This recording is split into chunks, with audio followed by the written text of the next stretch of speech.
గారు మిస్ కవిత తన రాజకీయ పయనంలో ప్రస్థానంలో కీలక ఘట్టాలు ఇదే వేదిక మీద జరిగాయని. So let's listen to her.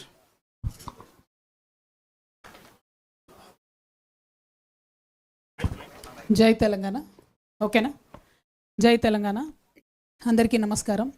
ముఖ్యంగా తెలంగాణ రాష్ట్ర వర్కింగ్ జర్నలిస్ట్ యూనియన్ తరఫున ఉన్నటువంటి సంఘ సభ్యులందరికీ హృదయపూర్వకంగా ధన్యవాదాలు. అన్న విరాహత్ అలీ గారికి, రామ్నారాయణ అన్న గారికి, వేదిక మీద ఉన్న మోడరేటర్గా వ్యవహరిస్తున్నటువంటి సుధాకర్ రెడ్డి అన్న గారికి, అదేవిధంగా ముందున్నటువంటి సీనియర్ జర్నలిస్ట్ గారు అన్న అమరన్న గారికి, అక్కడో ఇక్కడో కనపడుతున్నటువంటి మా లేడీ జర్నలిస్టులకు, మిగతా మిత్రులందరూ కూడా హృదయపూర్వకంగా నమస్కారాలు. జై తెలంగాణ. ఈరోజు తెలంగాణ రాష్ట్రంలో ఒక కొత్త రాజకీయ శక్తిగా వస్తామని చెప్పి మేము గత కొన్ని నెలలుగా చెప్తూ వచ్చినాం.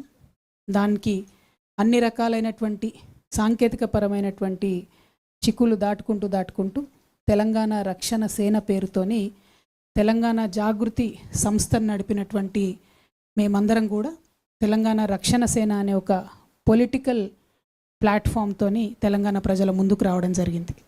At the same time Telangana Jagruthi as an NGO అట్లానే కొనసాగుతుంది.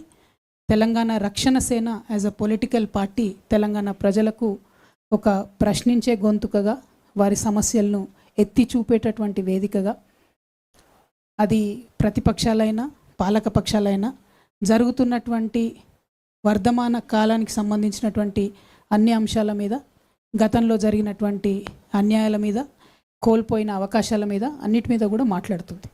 అయితే తెలంగాణ రక్షణ సేనగా మేము ప్రధానంగా కోరుకునేది సర్వోదయ తెలంగాణ సాధించాలని మా లక్ష్యం. సర్వోదయ తెలంగాణ అంటే ఏంటి? సర్వులకు ఉదయం రావాలి, అందరి జీవితాల్లో వెలుగులు రావాలి, తెలంగాణ రాష్ట్రాన్ని సాధించాలనే ఒక ఉక్కు సంకల్పంతో బయలుదేరినటువంటి రోజు కూడా మనందరి కళలు కూడా సర్వోదయ తెలంగాణ రావాలనే ఉండే. అందరికీ వెలుగులు రావాలి, అందరం బాగుండాలనేటటువంటి ఆలోచన.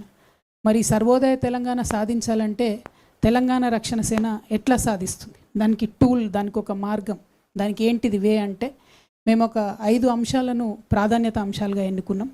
పాంచజన్యం అనేటటువంటి ఒక కార్యక్రమాన్ని తీసుకున్నాం. పాంచజన్యం పేరులోనే ఒక పవర్ ఉంటుంది.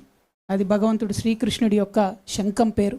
ఆయన ఎప్పుడైతే అధర్మం పైన యుద్ధం చేయాలనుకున్నాడో ఆ సందర్భంలో యుద్ధ బేరి మోగించడానికి వాడినటువంటి శంఖం. కాబట్టి ఇవాళ తెలంగాణ రాష్ట్రంలో ఉండేటటువంటి అనేక పరిస్థితుల మీద మేము ఒక యుద్ధ బేరి మోగించి ముందుకెళ్ళి ప్రజల పక్షాన నిలబడి ప్రజల కోసం పనిచేయాలనుకుంటున్నాం. కాబట్టి పాంచజన్యం అనేటటువంటి పేరుతోని 5 ప్రాధాన్యత అంశాలను ఎంచుకొని ఇవాళ ప్రతిపక్షంలో ఉన్నాం కాబట్టి పాలక పక్షాన్ని 5 అంశాల మీద ప్రశ్నిస్తూ ఉంటాం.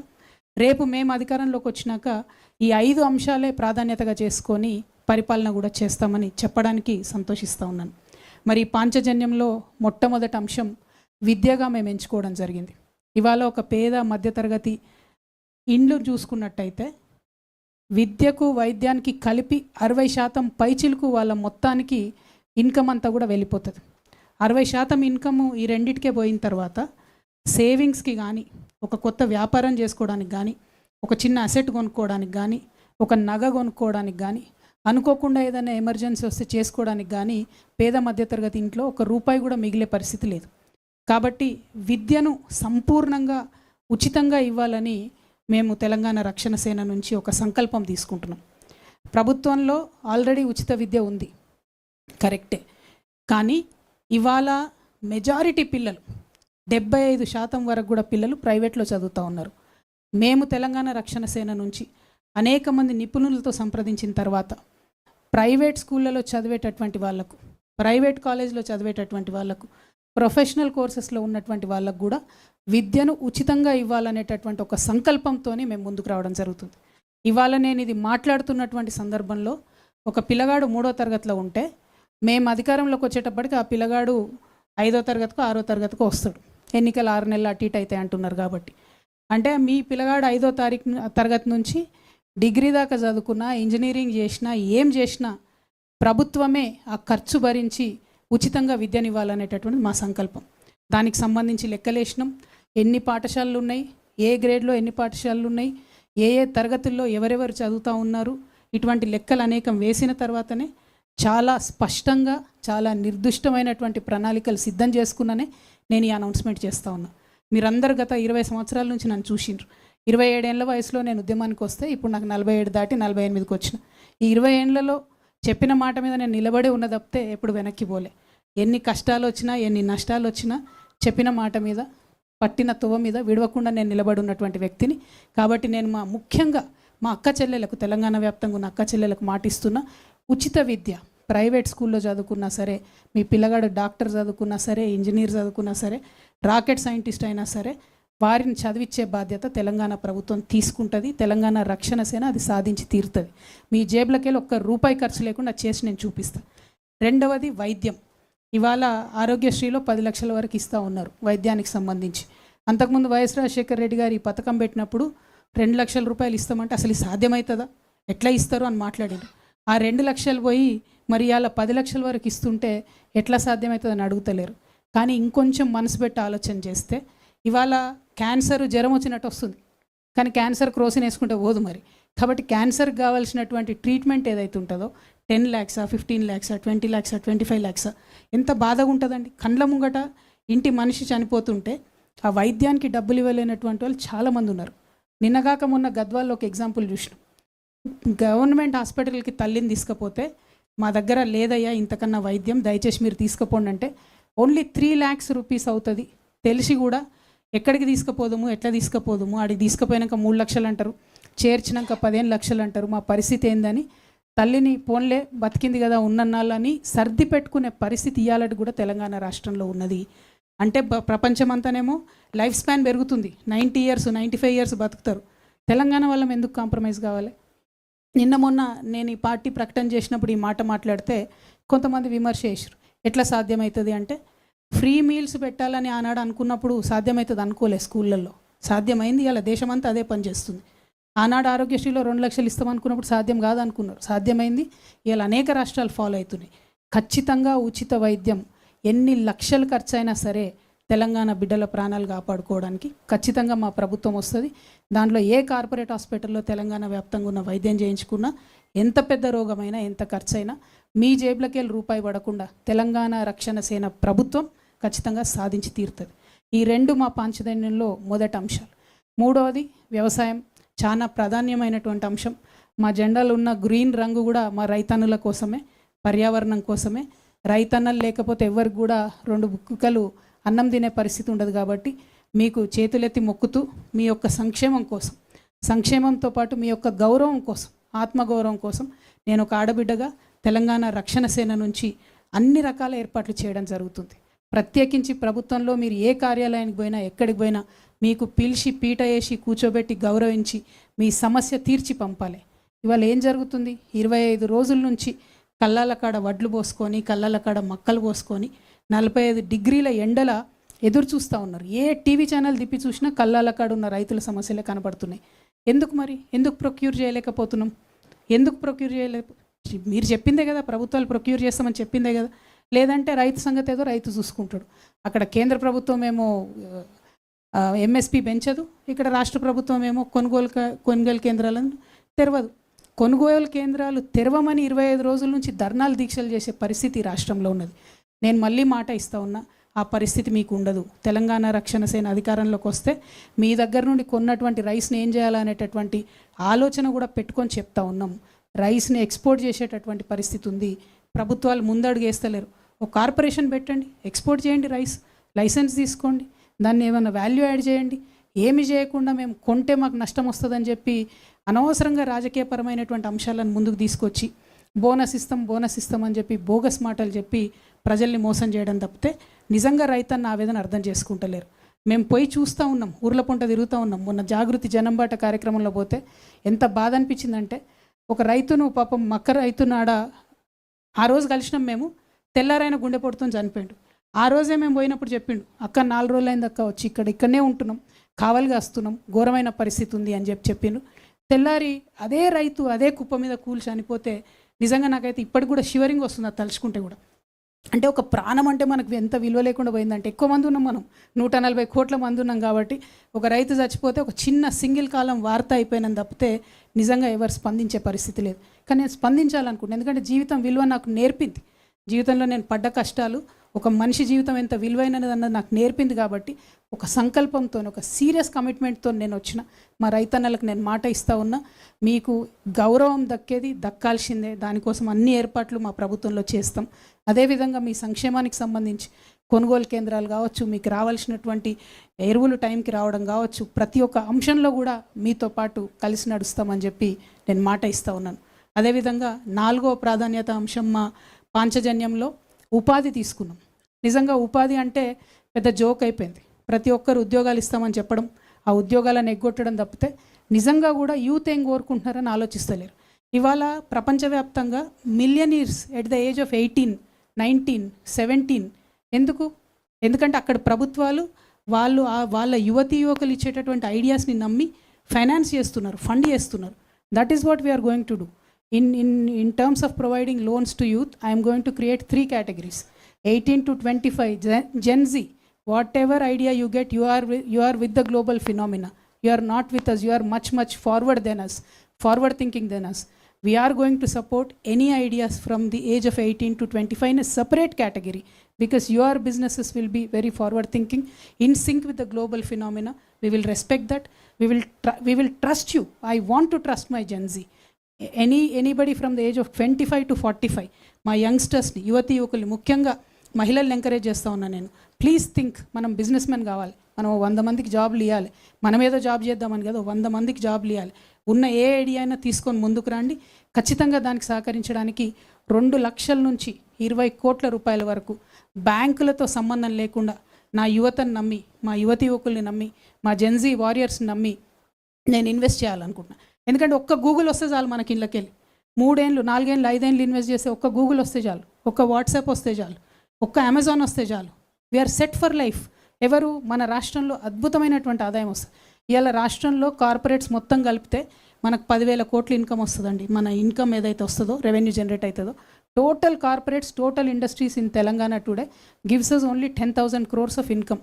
But imagine if we trust our youngsters, if we invest this money every year, 1, 2, 3 industries click అయినా కూడా ఆ ఇన్కమ్ ఎక్కడికో పోతుంది, స్టేట్కి కూడా ఇన్కమ్ వస్తుంది.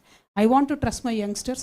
ఉపాధిలో మొదటిది మేము ఇచ్చేటటువంటి రుణాలు 2 లక్షల నుంచి 20 కోట్ల వరకు, 18 సంవత్సరాల నుంచి 45 సంవత్సరాల వయసు ఉన్నటువంటి వారికి ఇచ్చేటటువంటిది. ఆ తర్వాత ఉద్యోగాలకు సంబంధించి ప్రభుత్వంలో ఉద్యోగాలు చేసుకుంటామని అనుకునేటటువంటి వాళ్ళకు మేము లెక్కలేసినాం. నేను విద్యలో చెప్పిన నా విధానం ఏంటిది? ప్రతి ఊరికి ఒక బడి ఉండాలి, ప్రతి తరగతికి ఒక టీచర్ ఉండాలని. మొన్న నేను 4 లక్షల ఉద్యోగాలకు నోటిఫికేషన్ ఇస్తా అంటే చాలామంది నన్ను అడిగారు, ఎట్లా ఇస్తారు, ఏం అవకాశం ఉంది? ఇవాళ ఎస్సీ బ్యాక్లాగ్స్ అండి, మీకు చెప్తా ఉన్నా, 40,000 ఉన్నాయి ఎస్సీలలో నింపాల్సినటువంటి ఖాళీలు, ఈ ప్రభుత్వం నింపకుండా వదిలేసినటువంటి ఖాళీలు. ఎస్టీ బ్యాక్లాగ్స్ ఉన్నాయి. అదేవిధంగా అనేకమైనటువంటి ఫిజికలీ హ్యాండిక్యాప్డ్కి సంబంధించినటువంటి రిజర్వేషన్ బ్యాక్లాగ్స్ ఉన్నాయి. ఇవన్నీ ఒక పక్కన అయితే, మేము అనుకున్న విధానంలో ప్రభుత్వ పాఠశాలలు నడపాలంటే, గుడిని ఎంత పవిత్రంగా చూస్తామో బడిని అంత పవిత్రంగా చూడాలంటే మాకు టీచర్లే 2 లక్షల మంది కావాలి. ఒకటేసారి నోటిఫికేషన్ ఇస్తాం. మాకు ఉర్దూ టీచర్లు కావాలి, తెలుగు టీచర్లు కావాలి, ఇంకా అనేక డిపార్ట్మెంట్స్ ఉన్నాయి. My strong belief is that government departments have to be స్ట్రెంథెండ్. అట్లా స్ట్రెంథెన్ చేసుకోవాలి గవర్నమెంట్ డిపార్ట్మెంట్స్ అంటే. చాలామంది ఎంప్లాయీస్ కావాల్సి వస్తారు, కొత్త సెక్షన్స్ యాడ్ చేయాల్సి ఉంటుంది. మేము చాలా బలంగా విశ్వసించేటటువంటిది ఆర్టిఫిషియల్ ఇంటెలిజెన్స్ వచ్చేదైతే జాబ్స్ తీసేస్తూ ఉందో, ఖచ్చితంగా దానికి ఫార్వర్డ్ థింకింగ్ పాలసీ ఉండాలి. మన గవర్నమెంట్ డిపార్ట్మెంట్, ఐటీ డిపార్ట్మెంట్ ఆ దిశగా ఆలోచన చేయాలి. ఆ సెక్టర్లో కూడా అనేక మంది ఉద్యోగులను తీసుకుంటాం. సీనియర్ సిటిజన్స్ ఉన్నారండి, వాళ్ళకు ఒక యాక్ట్ ఉంది, మన పోలీసు వాళ్ళకే తెలియదు. ఎట్లుంటుందంటే, సీనియర్ సిటిజన్స్ పోయి కంప్లైంట్ చేస్తే సపరేట్ టేబుల్ వేసి కుర్చేసి వాళ్ళకు సపరేట్ రిజిస్టర్ మెయింటైన్ చేసి పోలీస్ స్టేషన్లో యాక్చువల్లీ రాయాలి. మన పోలీసు వాళ్ళకే ఆ నాలెడ్జ్ లేదు. ఈ వేదికగా డీజీపీ గారు నేను రిక్వెస్ట్ చేస్తూ ఉన్న, కొత్తగా ఆయన డీజీపీ గారికి కంగ్రాచులేషన్స్ సివి ఆనంద్ గారు. బట్ సీనియర్ సిటిజన్స్కి సంబంధించి అనేకమైన నేరాలు జరుగుతూ ఉన్నాయి, వాటి మీద దయచేసి దృష్టి పెట్టండి. రేపు మా ప్రభుత్వం వస్తే సీనియర్ సిటిజన్స్కి సంబంధించి ఖచ్చితంగా ఒక సపరేట్ వింగ్ ఉంటుంది, డిపార్ట్మెంట్ ఉంటుంది. ఇన్ఫ్యాక్ట్ జెరియాట్రిక్ మినిస్ట్రీ అనేటటువంటిది ఒకటి ఈ దేశంలో ఉండాలి, not only in the state. Geriatric ministry has to be there. ఎందుకంటే ప్రధానమంత్రి మోడీ గారు మాట్లాడుతూ ఉంటారు, 140 కోట్ల దేశంలో డెమోగ్రఫిక్ డివిడెండ్ని మేము తీసుకోవాలి అంటారు. But how will you take it when your population is going to age? What will you do? how will you tackle the social burden after 65 years of age when people retire? How will you tackle that social burden? ఖచ్చితంగా ఒక senior సిటిజన్స్కి separate ministry ఉండాల్సిందే, దానికి ఒక department ఉండాల్సిందే, programme ఉండాల్సిందే. Pension ఇచ్చి చేతులు దులుపుకుంటామంటే సరిపోదు. ఎంత ఘోరమైన పరిస్థితి అంటే ఒక ఐఏఎస్ లేకపోతే ఒక ప్రిన్సిపల్ సెక్రటరీ స్థాయిలో రిటైర్ అయినటువంటి వ్యక్తి కూడా 65 ఏళ్ళు దాటి బ్యాంకుకు పోతే లోన్ ఇవ్వరు. ఎందుకంటే మీరు ఓల్డ్ అయిపోయారు, మీకు మేము లోన్ ఇవ్వము. మీరు ప్రాపర్టీ పెట్టినా కూడా లోన్ ఇవ్వరు. ఎంత ఘోరమైన అవమానం అంటే అది. ఇవాళ రేపు ఉన్న హెల్త్లో 65 ఏళ్ళకి ఎవరైనా ముసలోళ్ళు అవుతారా? అప్ టు 85-90 ఇయర్స్ హెల్తీగా ఉంటున్నారు, మంచి బ్రెయిన్ ఉంటుంది, థింకింగ్ పవర్ ఉంటుంది. We will support our senior citizens. We will have a separate department. We will work with you. We will take your experience in various departments and make sure that you are hale, healthy and very, very, very much useful to the society. That respect shall be prevailed. The second, ఉపాధిలో ఉద్యోగాలకు సంబంధించి ఖచ్చితంగా 4 లక్షలు మేము notification ఒకటేసారి వేస్తాం. దానికి తగ్గ ప్రణాళికలు ఉన్నాయి కాబట్టే చాలా బలంగా ఆలోచించే నిర్ణయం తీసుకొని మేము చెప్పడం జరుగుతూ ఉంది. ఇక 5వది అత్యంత ముఖ్యమైనటువంటిది సామాజిక న్యాయం. మరి ఈ మొత్తం మిగతా 4 అంశాల్లో పాంచజన్యంలో కూడా ఎక్కడైనా నేను మాత్రం మా ఆడబిడ్డలకు భరోసా ఇస్తున్నా. First priority to women always. అది విద్య కావచ్చు, వైద్యం కావచ్చు, ఉపాధి కావచ్చు, ఫస్ట్ ప్రయారిటీ టు ఉమెనే ఉంటుంది. సెకండ్ థాటే లేదు దాంట్లో. సామాజిక న్యాయానికి వచ్చేటప్పటికి మన ఎస్సీ మిత్రులు ఉన్నారు, ఎస్టీ మిత్రులు ఉన్నారు, బీసీలు ఉన్నారు, మైనారిటీస్ ఉన్నారు. సామాజిక న్యాయం అంటే అగ్రవర్ణాల్లో ఉన్న పేదలకు జరగాల్సిన న్యాయం కూడా సామాజిక న్యాయంలో భాగంగానే వస్తుంది. వికలాంగులకు జరగాల్సిన న్యాయం కూడా సామాజిక న్యాయంలో భాగమే వస్తుంది. ట్రాన్స్జెండర్స్ని టేక్ కేర్ చేయడం కూడా సామాజిక న్యాయంలో భాగమే వస్తుంది. లొంగిపోయినటువంటి మావోయిస్టులను టేక్ కేర్ చేయడం కూడా సామాజిక న్యాయంలోకే వస్తుంది. సైన్యంలో రిటైర్ అయ్యి వచ్చి ఇక్కడ సేవలు అందించాలనుకుంటున్నటువంటి వాళ్ళ సేవలు తీసుకోవడం కూడా సామాజిక న్యాయంలో భాగమే వస్తుంది. సీనియర్ సిటిజన్స్ కూడా సామాజిక న్యాయంలో భాగమే వస్తుంది.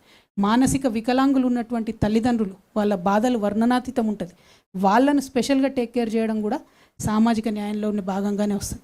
ప్రతి ఒక్కరికి ఇల్లు ఉండాలి అనేటటువంటి ఆలోచన కూడా సామాజిక న్యాయంలో భాగంగానే వస్తుంది. సో సామాజిక న్యాయ తెలంగాణ సాధించాలని మేము అంటా ఉన్నామంటే apart from SC, ST, BC, minority, all the vulnerable sections of the society will be taken care with special care, with a motherly touch.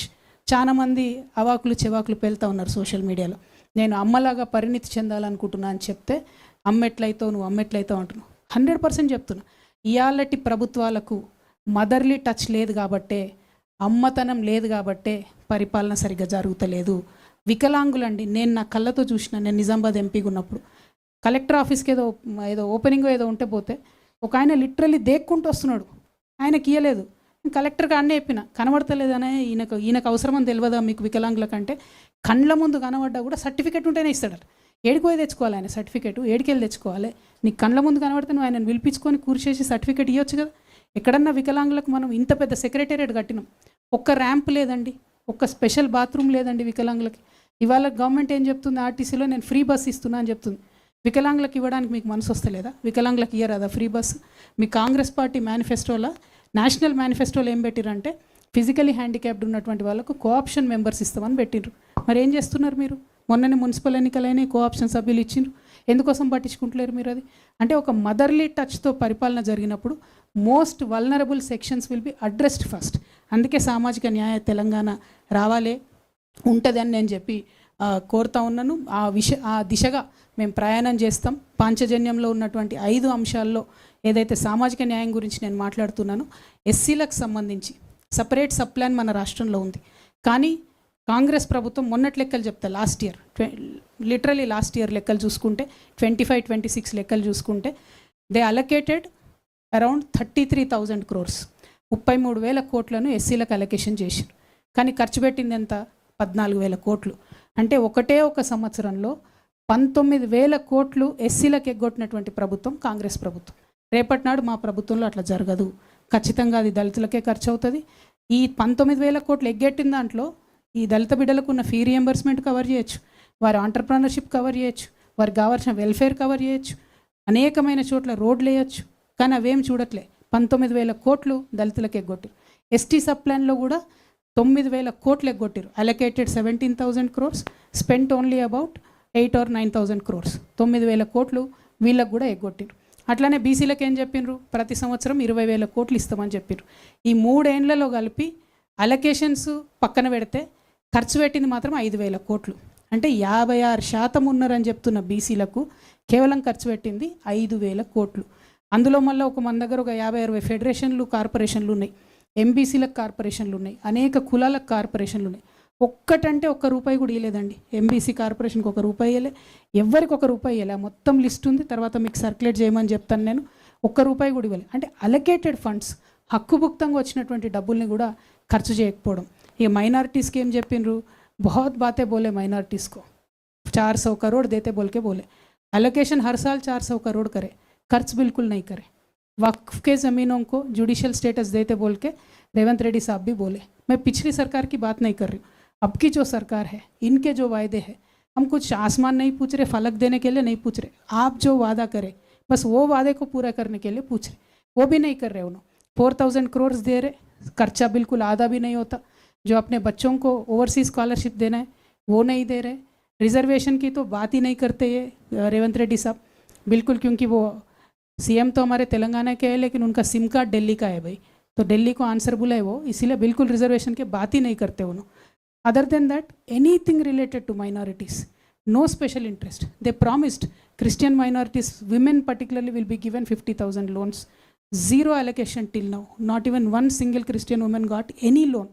Sikh minorities, they were promised to be given a separate corporation. Nothing to that regards. So anything related to minorities, religious minorities, Congress government has utterly failed them. So in this sense, ఈ కాంగ్రెస్ ప్రభుత్వాన్ని మనము అనేక రకాలుగా చెప్పొచ్చు, but మా పాంచజన్యాన్ని నేను పూర్తి చేసి మళ్ళీ అటువైపు వెళ్తా. సో అల్టిమేట్గా మేము అనుకునేటటువంటి పాంచజన్యం అనేటటువంటి కార్యక్రమంతో సర్వోదయ తెలంగాణ సాధిస్తామనే విశ్వాసం మాకున్నది. మా ఆడబిడ్డల్ని, మా రైతన్నల్ని, మా యువ మిత్రుల్ని, మా జెన్జీ వారియర్స్ని, ప్రతి ఒక్కరిని నేను రిక్వెస్ట్ చేస్తూ ఉన్నా, తెలంగాణ రక్షణ సేన వచ్చిందే తెలంగాణ ప్రజల ఆకాంక్షలను రక్షించడం కోసం. అందరికన్నా ముఖ్యంగా ఎవరైతే ఉద్యమకారులు, ఎవరైతే అమరవీరులు తెలంగాణ కోసం ప్రాణాలు అర్పించిండ్రో ఆ ఉద్యమకారుల కోసం సపరేట్గా 1,00,000 సూపర్ న్యూమరీ జాబ్స్ వేస్తామని చెప్పినాం. ఆ రోజు ఎందుకు వేస్తాం ఈ సూపర్ న్యూమరీ జాబ్స్? ప్రతి ఊర్లో మేము చెప్పేటటువంటి ఈ పాంచజన్యం ఇంప్లిమెంట్ అవుతుందా లేదా చూసేదే, కాపలా కాసేదే మా ఉద్యమకారులు. ఖచ్చితంగా ప్రతి ఊర్లో, ప్రతి మండల స్థాయిలో, ప్రతి జిల్లాలో మా ఉద్యమకారులు ఎవరైతే ఉంటారో వాళ్ళు ఈ పాంచజన్యం ఎట్లా ఇంప్లిమెంట్ అవుతుందో మా ప్రభుత్వంలో వాళ్ళే చూస్తారు, వాళ్ళే మానిటర్ చేస్తారు, వాళ్ళే చెప్తారు. కాబట్టి 1,00,000 సూపర్ న్యూమరీ జాబ్స్ ఉద్యమకారుల కోసం క్రియేట్ చేస్తాం. ఇంకొక మాట ఖచ్చితంగా మనందరం గుర్తు తెచ్చుకోవాలి, తెలంగాణ అభివృద్ధిలో బలైపోయినటువంటి భూ నిర్వాసితులు ఎవరైతే ఇండ్లు కోల్పోయినారో, ఎవరైతే భూములు కోల్పోయినారో వాళ్ళ గురించి ఎవ్వరు మాట్లాడతలేరు. ఇప్పటికే 60,000 పైచిలుకు మంది ఉన్నారు. కోల్పోయినటువంటి వాళ్ళు కంటిన్యూస్గా ఏదో ఒక చోట లిటిగేషన్ అయ్యి తప్ప వాళ్ళకి ఎవరికి కూడా ప్రశాంతంగా చెక్ వచ్చింది లేదు, ఇంకొక రకంగా రిలీఫ్ వచ్చింది లేదు. కాబట్టి భూ నిర్వాసితుల పక్షాన తెలంగాణ రక్షణ సేన ఉంటుందని చెప్పి వాళ్ళందరికీ విశ్వాసం కల్పిస్తూ మీకు అవసరమైతే లీగల్ హెల్ప్ కూడా మేము చేస్తామని ఈ సందర్భంగా తెలియజేస్తూ ఉన్నాం. మరి ఇవన్నీ ఒక ఎత్తు అయితే మేము ఖచ్చితంగా ఇప్పుడు అధికారంలో ఉన్నటువంటి కాంగ్రెస్ పార్టీ మీద ఈ 2 ఇయర్స్ సీఎం గారు చెప్తున్నట్టు ఇంకో 6 నెలలు బోనస్ అయితే 2.5 ఇయర్స్ అలుపులేని అలసట్లేని పోరాటం ఖచ్చితంగా చేస్తాం. ఈ 5 అంశాలే కాదు, ఏదైతే వల్నరబుల్ సెక్షన్స్ గురించి నేను చెప్తూ వచ్చానో వాళ్ళందరి వెల్ఫేర్ కోసం కూడా ప్రయత్నం చేస్తాం. But at the same time మీ అందరితో నా రిక్వెస్ట్, పత్రికా మిత్రులందరూ కూడా, ఇప్పుడున్నటువంటి కాంగ్రెస్ ప్రభుత్వం ఎంత అమానవీయంగా ప్రవర్తిస్తుందన్న విషయాన్ని కూడా దయచేసి మీరు ప్రజలకు చెప్పాలని కూడా నేను కోరుతున్నా. వెలుగుమట్లలో ఇల్లు ఊలగొడితే ఒక పసికందు నిండు గర్భిణి పాపం, ఆమె గర్భస్రావం అయితే పసికందు చంపేశారు. అదేవిధంగా కుమ్మెర గ్రామంలో ఒక 2 నెలల పాప చచ్చిపోతే ఇంతవరకు కనీసం కదలిక లేదు, ఎఫ్ఐఆర్ లేదు, ఎవరైతే దాష్టికం చేసినో వాళ్ళని అరెస్ట్ చేయలేదు. అది కేవలం కుల వివక్షతో జరిగినటువంటి దాడి. అయినా ప్రభుత్వం ముందుకు రాకపోవడం నిజంగా చాలా అన్యాయం. ఇంకొక పక్క ఈ గురుకులాల్లో పిట్టలు చచ్చిపోయినట్టు చచ్చిపోతారు. విద్యాశాఖ మంత్రి ముఖ్యమంత్రి గారే, కానీ రివ్యూ చేయరు, మాట్లాడరు, ఆ తల్లిదండ్రులకు రిలీఫ్ ఇయ్యరు, ఏమి కూడా చెప్పరు. ఇంకొక మాట, ఎక్కడైతే గురుకులాలలో ఆడపిల్లలు ఉన్నారో, 10th క్లాస్ పిల్లలు ఉన్నారు, అనేక చోట్ల సెక్యూరిటీ ఇష్యూస్ ఉన్నాయి. ఎక్కడ కూడా కనీసం వాచ్మెన్ కూడా లేని పరిస్థితి, వాళ్ళు ఇబ్బంది పడుతున్న పరిస్థితి, ఎక్కడ కూడా కనీసం ఒక కౌన్సిలర్ లేనటువంటి పరిస్థితి. అయినా కూడా ముఖ్యమంత్రి గారికి రివ్యూ చేసే తీరిక కూడా లేదు. మేము ఆ పేరెంట్స్ గ్రూప్స్ అన్నిటితో కూడా మాట్లాడుతూ ఉన్నాం, గురుకులాల్లో ఉన్నటువంటి పేరెంట్స్. వాళ్ళు చెప్పే కష్టాలు వింటుంటైతే ఎందుకు వేసినాం రా నాయనా ఈ స్కూళ్ళల్లో అనే పరిస్థితి ఉంది. కానీ ఏం చేయలేం, పేదరికం ఉంది, ఇంకో దగ్గర ఫీజులు కట్టలేని పరిస్థితి ఉంది. కాబట్టి పిల్లల్ని చదివించాలి, కాబట్టి అట్లా చదువుతున్న పరిస్థితి ఉన్నది. అదేవిధంగా యువకులకు ఏం చెప్పిండ్రు, నిరుద్యోగ యువకులకు జాబ్ క్యాలెండర్ వేస్తామన్నారు. ఇంతవరకు కాంగ్రెస్ పార్టీ కనీసం దాని దిక్కు కూడా తిరిగి చూస్తున్న పరిస్థితి లేదు. నిరుద్యోగ యువకులకు ఆనాడు పెద్ద పెద్ద మాటలు మాట్లాడారు రేవంత్ రెడ్డి గారు. ఆ ప్రభుత్వం వేయలేకపోయింది అన్నారు. మరి మీరెక్కడ వేసిండ్రు? మీరు వేయకేయక ఒక గ్రూప్ 1 వేస్తే అందులో కంప్లీట్గా అవినీతితో సంబంధించినటువంటి ఆరోపణలు ఉంటే బుల్డోజ్ చేసి మీరు ముందుకెళ్తురు తప్పితే తెలంగాణ యువతి యువకులకు మీరు జవాబు చెప్తలేరు. మీరు ఇప్పుడు తప్పించుకోవచ్చు, ఎన్నికలలో మాత్రం తప్పించుకోరు. ఖచ్చితంగా తెలంగాణ యువతి యువకులు ఎవరైతే మిమ్మల్ని బస్సు యాత్రలు చేసి రథయాత్రలు చేసి సీఎంని చేసినరో వాళ్ళే మళ్ళా బస్సు యాత్రలు చేసి పాదయాత్రలు చేసి మిమ్మల్ని ఆ గద్దె నుండి కూడా దింపుతారని చెప్పి రేవంత్ రెడ్డి గారికి మేము హెచ్చరిక చేస్తూ ఉన్నాం. మీరు తెలంగాణ యువతులతోని ఆడుకోవద్దు.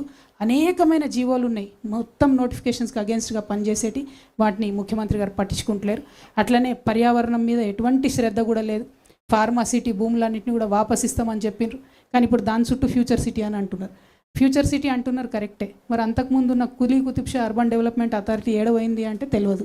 ఎక్కడ కంప్లీట్గా హైదరాబాద్ హెరిటేజ్కి సంబంధించి, ముస్లిం ఐడెంటిటీకి సంబంధించి, మన పాత హిస్టరీకి సంబంధించి ఉన్న ఏ ఒక్క పేరు కూడా ఇప్పుడు మీరు కొత్తగా ఏర్పాటు చేసిన 5 కమిషనరేట్లో లేదు.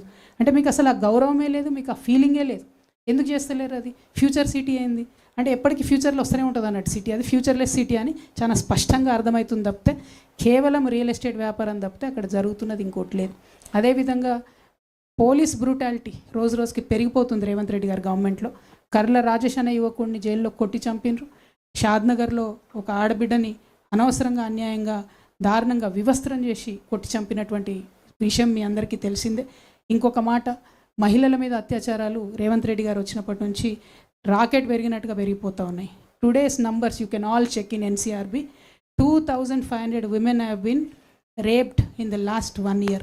అంటే యావరేజ్ డైలీ ఒక 7 మంది ఆడబిడ్డల మీద అత్యాచారం జరుగుతుంది మన తెలంగాణ రాష్ట్రం.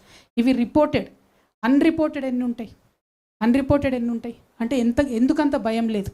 పోలీసులు అంటే ఎందుకంత భయం లేదు? ప్రభుత్వం అంటే ఎందుకంత భయం లేదు? మా ఆడబిడ్డలకు ఎందుకు రక్షణ లేదని నేను ముఖ్యమంత్రి గారిని స్ట్రేట్గా క్వశ్చన్ చేస్తూ ఉన్నా. At the same time communal violence బీభత్సంగా పెరిగిపోతుంది. రోజు ఏదో ఒక దగ్గర ఒక గుడిలో అమ్మవారి విగ్రహాన్ని ధ్వంసం చేస్తారు, లేకపోతే ఒక మసీద్ని ఏదో చేస్తారు, లేకపోతే ఒక చర్చ్ మీద దాడి చేస్తారు. Why is this happening? Why are you not able to control? అంటే హోమ్ మినిస్టర్ మీరే ఉంటారు, లా అండ్ ఆర్డర్ కంట్రోల్ చేయరు. హోమ్ మినిస్టర్ మీరే ఉంటారు, మహిళలకు సెక్యూరిటీ ఇయ్యరు. విద్యాశాఖ మంత్రి మీరే ఉంటారు, పిల్లలు చచ్చిపోతున్నా కూడా రివ్యూ చేసే అవకాశం ఉండదు. ఇక ప్రజలను కలుసుడు మమేకమవుడు అని చాలా పెద్ద పెద్ద మాటలు చెప్పారు అంతకుముందు. ప్రజావానికి ఒక్కరోజు వచ్చిరండి సీఎం గారు, జస్ట్ 1 day. తర్వాత ప్రజావాణిలో చిన్నారెడ్డి గారు ఉంటారు, ఇంకొక ఆఫీసర్ ఉంటారు తప్పితే ఇంకెక్కడా లేదు. అంటే సీఎం గారికి కనీసం ప్రజలను కలిసే తీరిక లేదు. మరి లేకపోతే ఎందుకు మాట ఇచ్చినట్టు? మీరు ఇచ్చిన మాట తప్ప మేము ఇంకోటి అడుగుతలేం. సెక్రటేరియట్కి ఎన్నిసార్లు వచ్చిరండి రేవంత్ రెడ్డి గారు? ఈయన కూడా వాస్తు ప్రాబ్లంతోనే వస్తున్నారా లేదా అన్నది అర్థం కాని పరిస్థితి. రివ్యూలు ఎక్కడ పెడుతున్నారంటే కమాండ్ కంట్రోల్ రూమ్ లేదా MCHRD. మరి సెక్రటేరియట్ ఎందుకు కట్టినట్టు? సెక్రటేరియట్లో మార్పులు చేర్పులు ఎందుకు చేసినట్టు? మీకు కూడా వాస్తు ప్రాబ్లం ఏమైనా ఉందా? మరి మీరు ఆరోపించినట్టుగానే అనేది సూటిగా మేము ప్రశ్నిస్తా ఉన్నాం. అంటే ఒక పక్క ప్రజలతో మమేకం గారు, ఇంకొక పక్క దారుణమైనటువంటి విధ్వంసం జరుగుతుంటే పట్టించుకోరు, ఇంకొక పక్క హైడ్రా పేరుతోని ఒక పేద తల్లి గుండె ఆగిపోయింది. అన్ని పర్మిషన్లు ఉండగా కూడా మీరు ఎవరిని పడితే వాళ్ళని కూలగొడతారు. మీ మంత్రుల ఇళ్ళ దగ్గరికి పోరు, మీ కుటుంబ సభ్యుల ఇళ్ళ దగ్గరికి పోరు, అని మిగతా వాళ్ళందరి మీద మాత్రం హైడ్రా నడుస్తుంది. బతుకమ్మ కుంట పోతిరి, ముఖ్యమంత్రి కూడా వాయాడికి అందరు పోతే ఇనాగ్రేషన్ చేస్తారు. ఇప్పుడు కోర్టు తీర్పు వచ్చింది. ఇప్పుడు ఏం చేస్తారు? దానికి ఎట్లా చేస్తారు? దాన్ని ఎట్లా కాపాడతారు? అంటే ఏమాత్రం కనీసం కొంత న్యాయం ఉందా లేదా అని ఆలోచన లేకుండా ఎటుపడితే అటువైపు కూలగొట్టాలి, ప్రచారం చేసుకోవాలి, తర్వాత ఏదైతే అదవుతుందని ఒక లెక్కలేనితనం, లాపర్వాయి. ఈ లెక్కలేనితనంతోనే పోయిన ప్రభుత్వం గద్దె దిగింది. ఈ లెక్కలేనితనంతోనే ఇప్పుడు మీరు కూడా గద్దె దిగబోతూ ఉన్నారు. రేవంత్ రెడ్డి గారికి, కాంగ్రెస్ పార్టీకి నేను ఇవాళ సవాల్ చేసి చెప్తున్నా. మీరు రెగ్యులర్గా ఎన్నికలు వస్తే 800 రోజులు ఉంది. మీ ముఖ్యమంత్రి గారు బోనస్ 6 నెలలు అన్నట్టు వస్తే 1000 రోజులు ఉంది. ఈ 1000 రోజులల్లా కాళ్ళకు బల్పం పట్టుకొని తెలంగాణ అంతా తిరుగుతాం. తెలంగాణ రక్షణ సేన ఖచ్చితంగా కాంగ్రెస్ పార్టీని గద్దె దించి తీరుతామని కూడా ఈ సందర్భంగా తెలియజేస్తూ, మరి అవకాశం ఇచ్చినటువంటి విరాతాలి అన్న, టైం ఎక్కువ తీసుకున్నానా? అంతేనా? అయితే ఈ అవకాశం ఇచ్చినటువంటి విరాతాలి అన్న గారికి, అదేవిధంగా మొత్తం ప్రెస్ క్లబ్ సభ్యులందరికీ కూడా ధన్యవాదాలు తెలియజేస్తున్నాను. Thank you. జై Telangana. We know that you are a good orator like your dad, but the key words of our talk, Sarvodaya, Panchajanya, free education, free health coverage, farmer welfare, and social justice, Gen Z, prosperous Gen Z, and senior citizen friendly. And lastly, emotionally motherly touch, Kavithamma. So I want to ask you my first question before we go to them. What you criticized your dad with so harsh words. What led to the deep divide? అంత అగాధం ఎందుకు ఏర్పడింది మీకు మీ నాన్నకి? ఇది పొలిటికల్లా, it's deep పర్సనల్లా? Can you speak out your heart? First of all, it's unfair for the moderator to get the first question. But anyways, he's taken that advantage. I'm happy about it. ఒకటి, నేను మా నాన్నని criticise చేయలేదండి. Political లీడర్గా కేసీఆర్ గారిని criticise చేసిన. BRS party అధ్యక్షులు గౌరవనీయులు పెద్దలు కేసీఆర్ గారిని క్రిటిసైజ్ చేసిన తప్పితే మా నాన్న కేసీఆర్ని నేను తిట్టలేదు.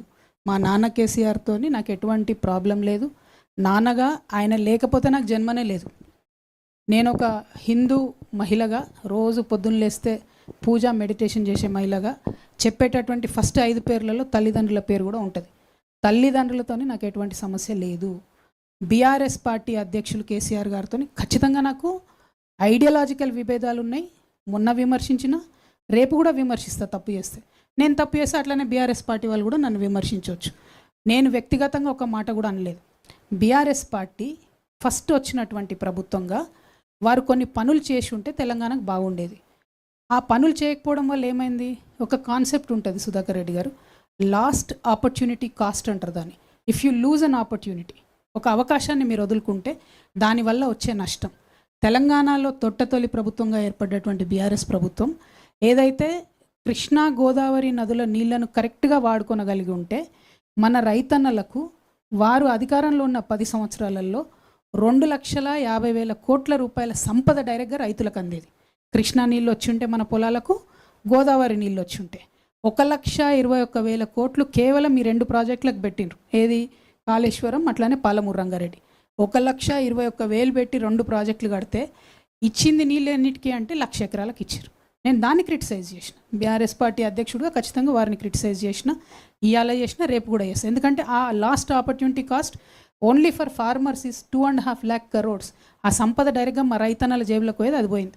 ఇంకొకటి లాస్ట్ ఆపర్చునిటీ కాస్ట్లో మొత్తం 2001 నుంచి 2014 దాకా తెలంగాణ రాష్ట్రం వచ్చే వరకు కొట్లాడినటువంటి యువకులకు ఉద్యోగ అవకాశాలు ఇవ్వకుండా ఒక 10 సార్ల పేపర్ లీక్ అయ్యి అంత పెద్ద ఐటీ మినిస్టరు, అన్ని దేశాలకు పోయి స్పీచ్లు ఇచ్చే ఐటీ మినిస్టర్ కేటీఆర్ గారు ఉండంగా టీసీఎస్ లాంటి కంపెనీతో మాట్లాడుకొని ఫుల్ ప్రూఫ్గా మనం ఎగ్జామ్స్ పెట్టలేమా అండి? టోఫెల్ పెట్టడంతో మాట్లాడుకొని పెట్టలేమా? జిఆర్ఈ పెట్టడంతో మాట్లాడుకొని పెట్టలేమా? ఎట్లా ఫెయిల్ అవుతుంది? మన గ్రూప్ 1 ఎందుకు ఫెయిల్ అవుతుంది? 10th క్లాస్ పరీక్షల పేపర్ ఎందుకు లీక్ అవుతుంది? ఆ ఫెయిల్యూర్ వల్ల ఇప్పుడు ఏమైంది? ఇవాళ రేపు ఉన్న ఫాస్ట్ జనరేషన్లో ఎవ్రీ 7 years కొత్త జనరేషన్ వస్తుంది. 10 years లేదు ముందులాగా. అంటే తెలంగాణ రాష్ట్రం వచ్చినాక ఫస్ట్ 10 ఏళ్ళు, ఇప్పుడు ఈ కాంగ్రెస్ ప్రభుత్వంలో వచ్చిన 2.5 years చూసుకుంటే 2 generations ఉన్న పిల్లలు లాస్ అయినరు. మీ అందరికీ తెలుసు, ఒక్క గవర్నమెంట్ ఉద్యోగం కోసం 1,00,000 మంది రాస్తారు దానికి exam. At any point of time 30 to 40 lakh people Telangana యువకులు ఎగ్జామ్ ప్రిపరేషన్లే ఉంటారు. మరి వాళ్ళందరిది లాస్ట్ ఆపర్చునిటీ కాస్ట్ కాదా?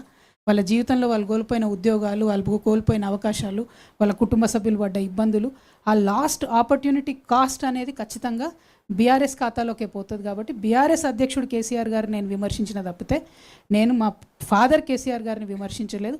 పొలిటికల్ లీడర్ కేసీఆర్ గారిని విమర్శించినాను, రేపు కూడా విమర్శిస్తాను. కవిత గారు, మధు ఆర్టీవీ శ్రీనివాస్ V6 అక్క, మీరు 25వ తారీఖు పార్టీ ప్రకటించినప్పుడు ఒక పేరు వచ్చింది, తెలంగాణ రాష్ట్ర సేన అని. సో ఈ మధ్య 2 రోజుల క్రితమేమో తెలంగాణ రక్షణ సేన అని ఉంది. సో కొంత కన్ఫ్యూజన్ ఉంది, ప్రజలకు ఒక క్లారిటీ ఇవ్వండి, ఎందుకు ఆ పేరు ముందుగా మీరు ప్రకటించాల్సి వచ్చింది? తెలంగాణ రక్షణ సేన అన్నది ఎన్నికల కమిషను మాకు ఇచ్చినటువంటి పేరు. ఆ లాయర్ గారితో మాట్లాడి వారి పర్మిషన్తోనే మేము కండువాలు కానీ పేర్లు కానీ అఫీషియల్గా వాడుకుంటూ ఉన్నాం. అయితే అంతకన్నా ముందు అనేక కుట్రలు జరిగినాయి. మేము అప్లై చేసిన పేర్లు కానీ ఇంకోటి కానీ రానియొద్దు అని అనేక కుట్రలు జరిగినాయి. కాబట్టి చాలా వ్యూహాత్మకంగా మేము అనేకమైన టాక్టిక్స్ పాల్గొంటూ వచ్చినాం, అనేకమైన టాక్టిక్స్ని చేసుకుంటూ వచ్చినాం. అట్లా రావడం ద్వారానే ఫైనల్గా మా అప్లికేషన్, మేము తెలంగాణ ప్రజా జాగృతితో పెట్టుకున్న అప్లికేషన్ ఏదైతుందో అది మంచిగా ముందుకెళ్ళడం జరిగింది. లేకపోతే అక్కడ కూడా అనేకమైన కుట్రలు జరిగినాయని తెలిసింది. కాబట్టి లాంచ్ రోజు ఆ టైం ముహూర్తం సెంటిమెంట్ కాబట్టి నేను ఆ టైంకి అనౌన్స్ చేసిన. పేరు మాత్రం వ్యూహాత్మకంగానే రకరకాలుగా చెప్తూ వచ్చినాం. బట్ అల్టిమేట్గా ఎన్నికల సంఘం నుండి మాకు వచ్చిన పేరు తెలంగాణ రక్షణ సేన. అంటే టీఆర్ఎస్ అనేది నిజంగా నాకే రాసి పెట్టున్నట్టుంది బ్రదర్. అది నేను థర్డ్ చాయిస్ పెట్టిన, ఫస్ట్ చాయిస్ పెట్టలేదు, సెకండ్ చాయిస్ పెట్టలేదు. 5 పేర్లు అడితే అందులో టీఆర్ఎస్ అనే పేరు వాళ్ళు వెతికి మరీ రక్షణ సేన ఇచ్చిండ్రు. కాబట్టి ఐఎమ్ హ్యాపీ. దేవుడు దయ ఉంది, దైవ నిర్ణయంగా నేను భావిస్తూ ఉన్నా. కాబట్టి తెలంగాణ రక్షణ సేన పేరుతోనే ప్రజల మధ్యలోకి వెళ్తాం, వారి ప్రేమను పొందగలుగుతామని కూడా నేను భావిస్తాను. కవిత గారు, మధు అండి ఇక్కడ మరి మధు ఆర్టీవీ నుంచి మీరు పార్టీ అనౌన్స్మెంట్ చేసినప్పటి నుంచి కొంత విమర్శలు బయట నుంచి అందరూ అన్ని పార్టీల నుంచి చేస్తూ ఉన్నారు. డైరెక్ట్గా రాష్ట్ర ముఖ్యమంత్రి రేవంత్ రెడ్డి స్టేట్మెంట్ చేసిరు, ఉన్న పార్టీకే దిక్కు లేదు, కొత్త పార్టీ వచ్చి ఏం చేస్తుంది, వాళ్ళ ఇంటి పంచాయతీ మాకు రుద్దొద్దు అనేటువంటి స్టేట్మెంటు. ధర్మపురి అరవింద్ ఏమో మొన్నటిదాకా పిట్టల ద్వారా, ఇప్పుడు పిట్టల ద్వారా సానని. కోమటిరెడ్డి బ్రదర్స్ ఒక పెద్ద జోక్, కవిత పార్టీ పెట్టడం, 6 ఏళ్ళు నేను ఎమ్మెల్యే అయితే నేనే కాలేదు ముఖ్యమంత్రి, ఆమె ఎట్లయితుంది, తండ్రికి విలువనివని ఆమె తల్లి ఎట్లయితుంది అనేటువంటి స్టేట్మెంట్ చేశారు కోమటిరెడ్డి బ్రదర్స్. ముగ్గురు తిట్టమంటావా అని ఒకటేసారి. అంటే ఇప్పుడు పాయింట్ ఏంటంటే భారతీయ జనతా పార్టీకి వాస్తవానికి తెలంగాణలో స్పేస్ లేదండి. వాళ్ళు సామాజిక న్యాయానికి బద్ధ వ్యతిరేకులు, బద్ధ విరోధులు. 12 ఏళ్ళు వాళ్ళ ప్రభుత్వం ఉంటే ₹1 తీసుకురాలి తెలంగాణకు. ఎవరైతే విమర్శ చేసిన అరవింద్ మా కర్మగాలి, మా నిజామాబాద్ ఎంపీ, ఆయనకి నేను మళ్ళీ చెప్తున్నా, మీరు బుద్ధి తెచ్చుకోండి బ్రదర్, కొంచెం ఇప్పటికన్నా ₹2 పట్టుకురండి, మన రాష్ట్రానికి తీసుకురండి. మీ ప్రధానమంత్రి గారు పోయినసారి ఎన్నికలలో పాలమూరుకు వచ్చి పాలమూరు రంగారెడ్డికి నేను ప్రత్యేక హోదా, నేషనల్ స్టేటస్ ఇస్తా అని చెప్పి అది పట్టుకరండి జరా. ఇప్పుడు 10వ తారీఖు మోడీ గారు వస్తున్నట్టున్నారు కదా, మరి తీసుకొని వస్తారా పాలమూరు రంగారెడ్డి, లేకపోతే 2-3 లక్షల కోట్లు మూట తీసుకొని వస్తారా? అట్లా తీసుకురండి. నన్ను తిడితే ఏమొస్తుంది బీజేపీ వాళ్ళకు చెప్పు. నేను చేసేది నా పని నేను చేసుకుంటూనే పోతా, తెలంగాణ ప్రజల దగ్గర నేను పోతా, ప్రజలు ఏది చేస్తే అది అల్టిమేట్గా అవుతుంది. ఇక కాంగ్రెస్ పార్టీలో వాళ్ళు జోక్ అనుకున్నా ఏమనుకున్నా ఇట్లా మస్తు అనుకుంటారు. ఒక ప్రయత్నం మొదలుపెట్టినప్పుడు చాలామంది డెమోక్రటిక్ సిస్టంలో కాన్స్టిట్యూషన్ని గౌరవించే వాళ్ళు చిన్న పార్టీ పెద్ద పార్టీ అని కాదు, పార్టీ ఉండడమే పవర్, ఒక పొలిటికల్ పార్టీగా ఉండడమే పవర్. అది పవర్లోకి వస్తుందా రాదా, ప్రతిపక్షంగా ఉంటుందా సెకండరీ. పార్టీ నడిపేటోళ్ళ సిన్సియారిటీని బట్టి ఆ పవర్ ఏందో తెలుస్తుంది మీకు. ఆ పవర్ ఏందో ఖచ్చితంగా ఇవ్వాలి. నన్ను జోక్ అన్న వాళ్ళకు కాలమే సమాధానం చెప్తుంది. పర్సనల్గా ఒక్కొక్కరికి నేను సమాధానం చెప్పాల్సిన అవసరం లేదు. కానీ బీజేపీ వాళ్ళకి మాత్రం నేను చెప్పేది ఏంటంటే 10వ తారీఖు మీ ప్రధానమంత్రి గారు వస్తున్నారు కాబట్టి కొంచెం నిధులు మోసుకురమ్మని చెప్పండి, కొంచెం పాలమూరు రంగారెడ్డికి స్టేటస్ ఇవ్వమని చెప్పండి, బీసీ బిల్లు పెండింగ్ ఉంది దాన్ని తీసుకురమ్మని చెప్పండి. మహిళా బిల్లును అక్కడ తెలిసి ఫెయిల్ అవుతుందని తెలిసి మహిళా బిల్లు ఇంట్రడ్యూస్ చేసిన బీజేపీని మాత్రం ఈ దేశ మహిళలు క్షమించరు, తెలంగాణ మహిళలు అసలుకే క్షమించరు. కాబట్టి ఆ మహిళా బిల్లును జర క్లారిటీ తీసుకొని రండి తప్పితే నా మీద విమర్శ చేస్తే ఏమొస్తుంది. రాహుల్ జీ జీ బోలి. అక్క నేను కరుణాకర్ 10 టీవీ అక్క, కరుణాకర్ 10 టీవీ. హలో. మీరు ఇప్పుడు ప్రస్తుత పరిస్థితుల్లో అప్పు చేస్తే కానీ అభివృద్ధి సంక్షేమ కార్యక్రమాలు అమలు చేయని పరిస్థితి మన రాష్ట్ర ఆర్థిక పరిస్థితి. అటువంటి సమయంలో మీరు ప్రకటించిన పాంచజన్యంలో ప్రధానంగా 2 ఉచిత వైద్యం, ఉచిత విద్య. అంటే మీరు ప్రైవేటు స్కూళ్లకు, ఇన్స్టిట్యూషన్స్కి ఫీజులు ప్రభుత్వం కడుతుందా, ప్రైవేట్ హాస్పిటల్స్కి ప్రభుత్వమే ఫీజులు చెల్లిస్తుందా, ఎట్లా మీరు దాన్ని కొంచెం వివరించాలి. 100%. ఇప్పుడు చూడండి బ్రదర్, మీరు అన్నారు అప్పులు తెస్తేనే తెలియదని. ఇప్పుడు as on today this year Telangana expected revenue GST నుంచి ఒక 60,000 కోట్లు వస్తుంది బ్రదర్, ఎక్సైజ్ నుంచి ఒక 50,000 కోట్లు వస్తుంది, పెట్రోల్ అమ్మకాలతోనే ఒక 19,000 కోట్లు వస్తుంది, ఈ ఇండస్ట్రీస్ ఇచ్చే ట్యాక్స్తో ఒక 10,000 కోట్లు వస్తుంది, నాన్ ట్యాక్స్ రెవెన్యూ ఒక 35,000 crores వస్తుంది. అట్లా ఇప్పుడు మైనింగ్ దీని నుంచి ఒక 8,000 కోట్లు వస్తుంది. సో ఇట్లా మళ్ళీ స్టేట్ డెవల్యూషన్ నుంచి వచ్చే డబ్బులు అవి సపరేట్ వస్తాయి. ఇవన్నీ కూడితే మీకు దాదాపుగా 60-50 1,80,000 కోట్ల దాకా మీకు డైరెక్ట్ మన కళ్ళ ముంగటనే కనబడుతుంది. అంటే 1,83,000 కోట్లు కాకుండా ఎప్పుడు ఎవ్రీ ఇయర్ మనము డెఫిసిట్ పూరించుకోవడానికి దాదాపుగా 50,000 to 60,000 వరకు తెచ్చుకుంటూ ఉంటాం అప్పులు. అది చేయాలి కూడా, అప్పులు తెచ్చుకుంటుంటాం, రొటేషన్ అవుతూ ఉంటుంది. సో ఇందులో మనం అప్పులు కట్టేది పోగా, పెన్షన్లు కట్టేది పోగా, ఉద్యోగుల జీతాలకు ఇచ్చేది పోగా, any government will have a wiggle room of about 1 lakh rupees, 1 lakh crore rupees, 1,00,000 కోట్ల రూపాయలు ప్రతి ప్రభుత్వానికి ఉంటుంది. నేను పోయిన ఉగాదికే బడ్జెట్ ప్రవేశపెట్టిన, అందులో కూడా మేము ఏం చెప్పినాం, విద్యకు వైద్యానికి పెద్దపీట మనసుంటే వేయొచ్చు. అందుకే నేను అనేది మదర్లీ టచ్ ఉండాలి, అమ్మతనం ఉండాలి అని అనేది. ఎందుకంటే అత్యంత ఎక్కువగా ప్రజలు ఇలా బాధపడుతున్నది విద్యా వైద్యం. ఖచ్చితంగా ప్రైవేట్లో కూడా ఫీజులు ఎంత ఘోరంగా పెరుగుతున్నాయండి. పోనీ మీరు ఫీజులు ఇయ్యరు, ఫీజు రీఎంబర్స్మెంట్ ఇయ్యరు, ఒక జీవో ఇవ్వండి దమ్ముంటే. నేను కాంగ్రెస్ గవర్నమెంట్ని సవాల్ చేస్తాను, ఒక్క జీవో ఇవ్వండి, ఈ ఇయర్కి నో ఫీజు హైక్ అని ఒక్క జీవో ఇవ్వండి. ఇక్కడ మీరు కూర్చున్న జర్నలిస్టులు కూడా కడుతున్నారు కదా ఫీజులు, 25%, 30%, 40% పెంచినటువంటి స్కూళ్ళు కూడా ఉన్నాయి. ఒక్క జీవో ఇవ్వండి, అది మీరు చెప్పిన మాటనే కదా, ఫీజు నియంత్రణ చేస్తామని మీరే చెప్పిన మాట కదా. సో ఖచ్చితంగా గవర్నమెంట్లో ఉండే రిగిల్ రూమ్కి నా ప్రాధాన్యత అంశాలు, నా ప్రజలకు కావాల్సిన ప్రాధాన్యత అంశాలు విద్యా వైద్యం. దానికి అవుట్ రైట్గా 30,000 కోట్లు పెట్టినా కూడా, 60,000 కోట్లు పోయినా కూడా యూత్కి ఇచ్చే లోన్లు ఒక 10,000 కోట్లు పోయినా కూడా వ్యవసాయానికి ఇచ్చేటటువంటిది ఇంకో 10-15 వేల కోట్లు పోయినా కూడా ఇంకో 10,000 కోట్లు కూడా అదనంగా ఉంటాయి. అంటే 1,00,000 కోట్లు నువ్వు ప్రజల కోసం పెట్టాలని అనుకుంటే ఆ బడ్జెట్ అదనంగా ఉంటుంది. నేను లెక్కలు మీకు మీదనే చెప్పిన కదా, ఇంకా డీటెయిల్ కూర్చొని చేస్తే చాలా అవకాశాలు ఉన్నాయి. కానీ ప్రభుత్వాలకు చేసే చిత్తశుద్ధి లేదు, ఆలోచన లేదు. ఖచ్చితంగా మేము వచ్చినాక విద్యా వైద్యానికి అత్యధిక ప్రాధాన్యత ఇస్తాం, కంప్లీట్ ఫ్రీ ఇస్తాం. మీరు ప్రైవేట్ స్కూల్లో చదువుకుని, ఎందుకంటే వాళ్ళు మా రిసోర్సెస్ కదా, చదువుకొని రేపు పొద్దున వాళ్ళు మనకే సంపాదించి పెడతారు కదా, అంతే స్టేట్కే ఇన్కమ్ వస్తుంది. కాబట్టి ఖచ్చితంగా దాన్ని ప్రాధాన్యత అంశంగా టేకప్ చేస్తాం. Thank you. Hello ma'am, Krishnaveni from TV5. First of all, congratulations ఇంకా all the best. Thank you.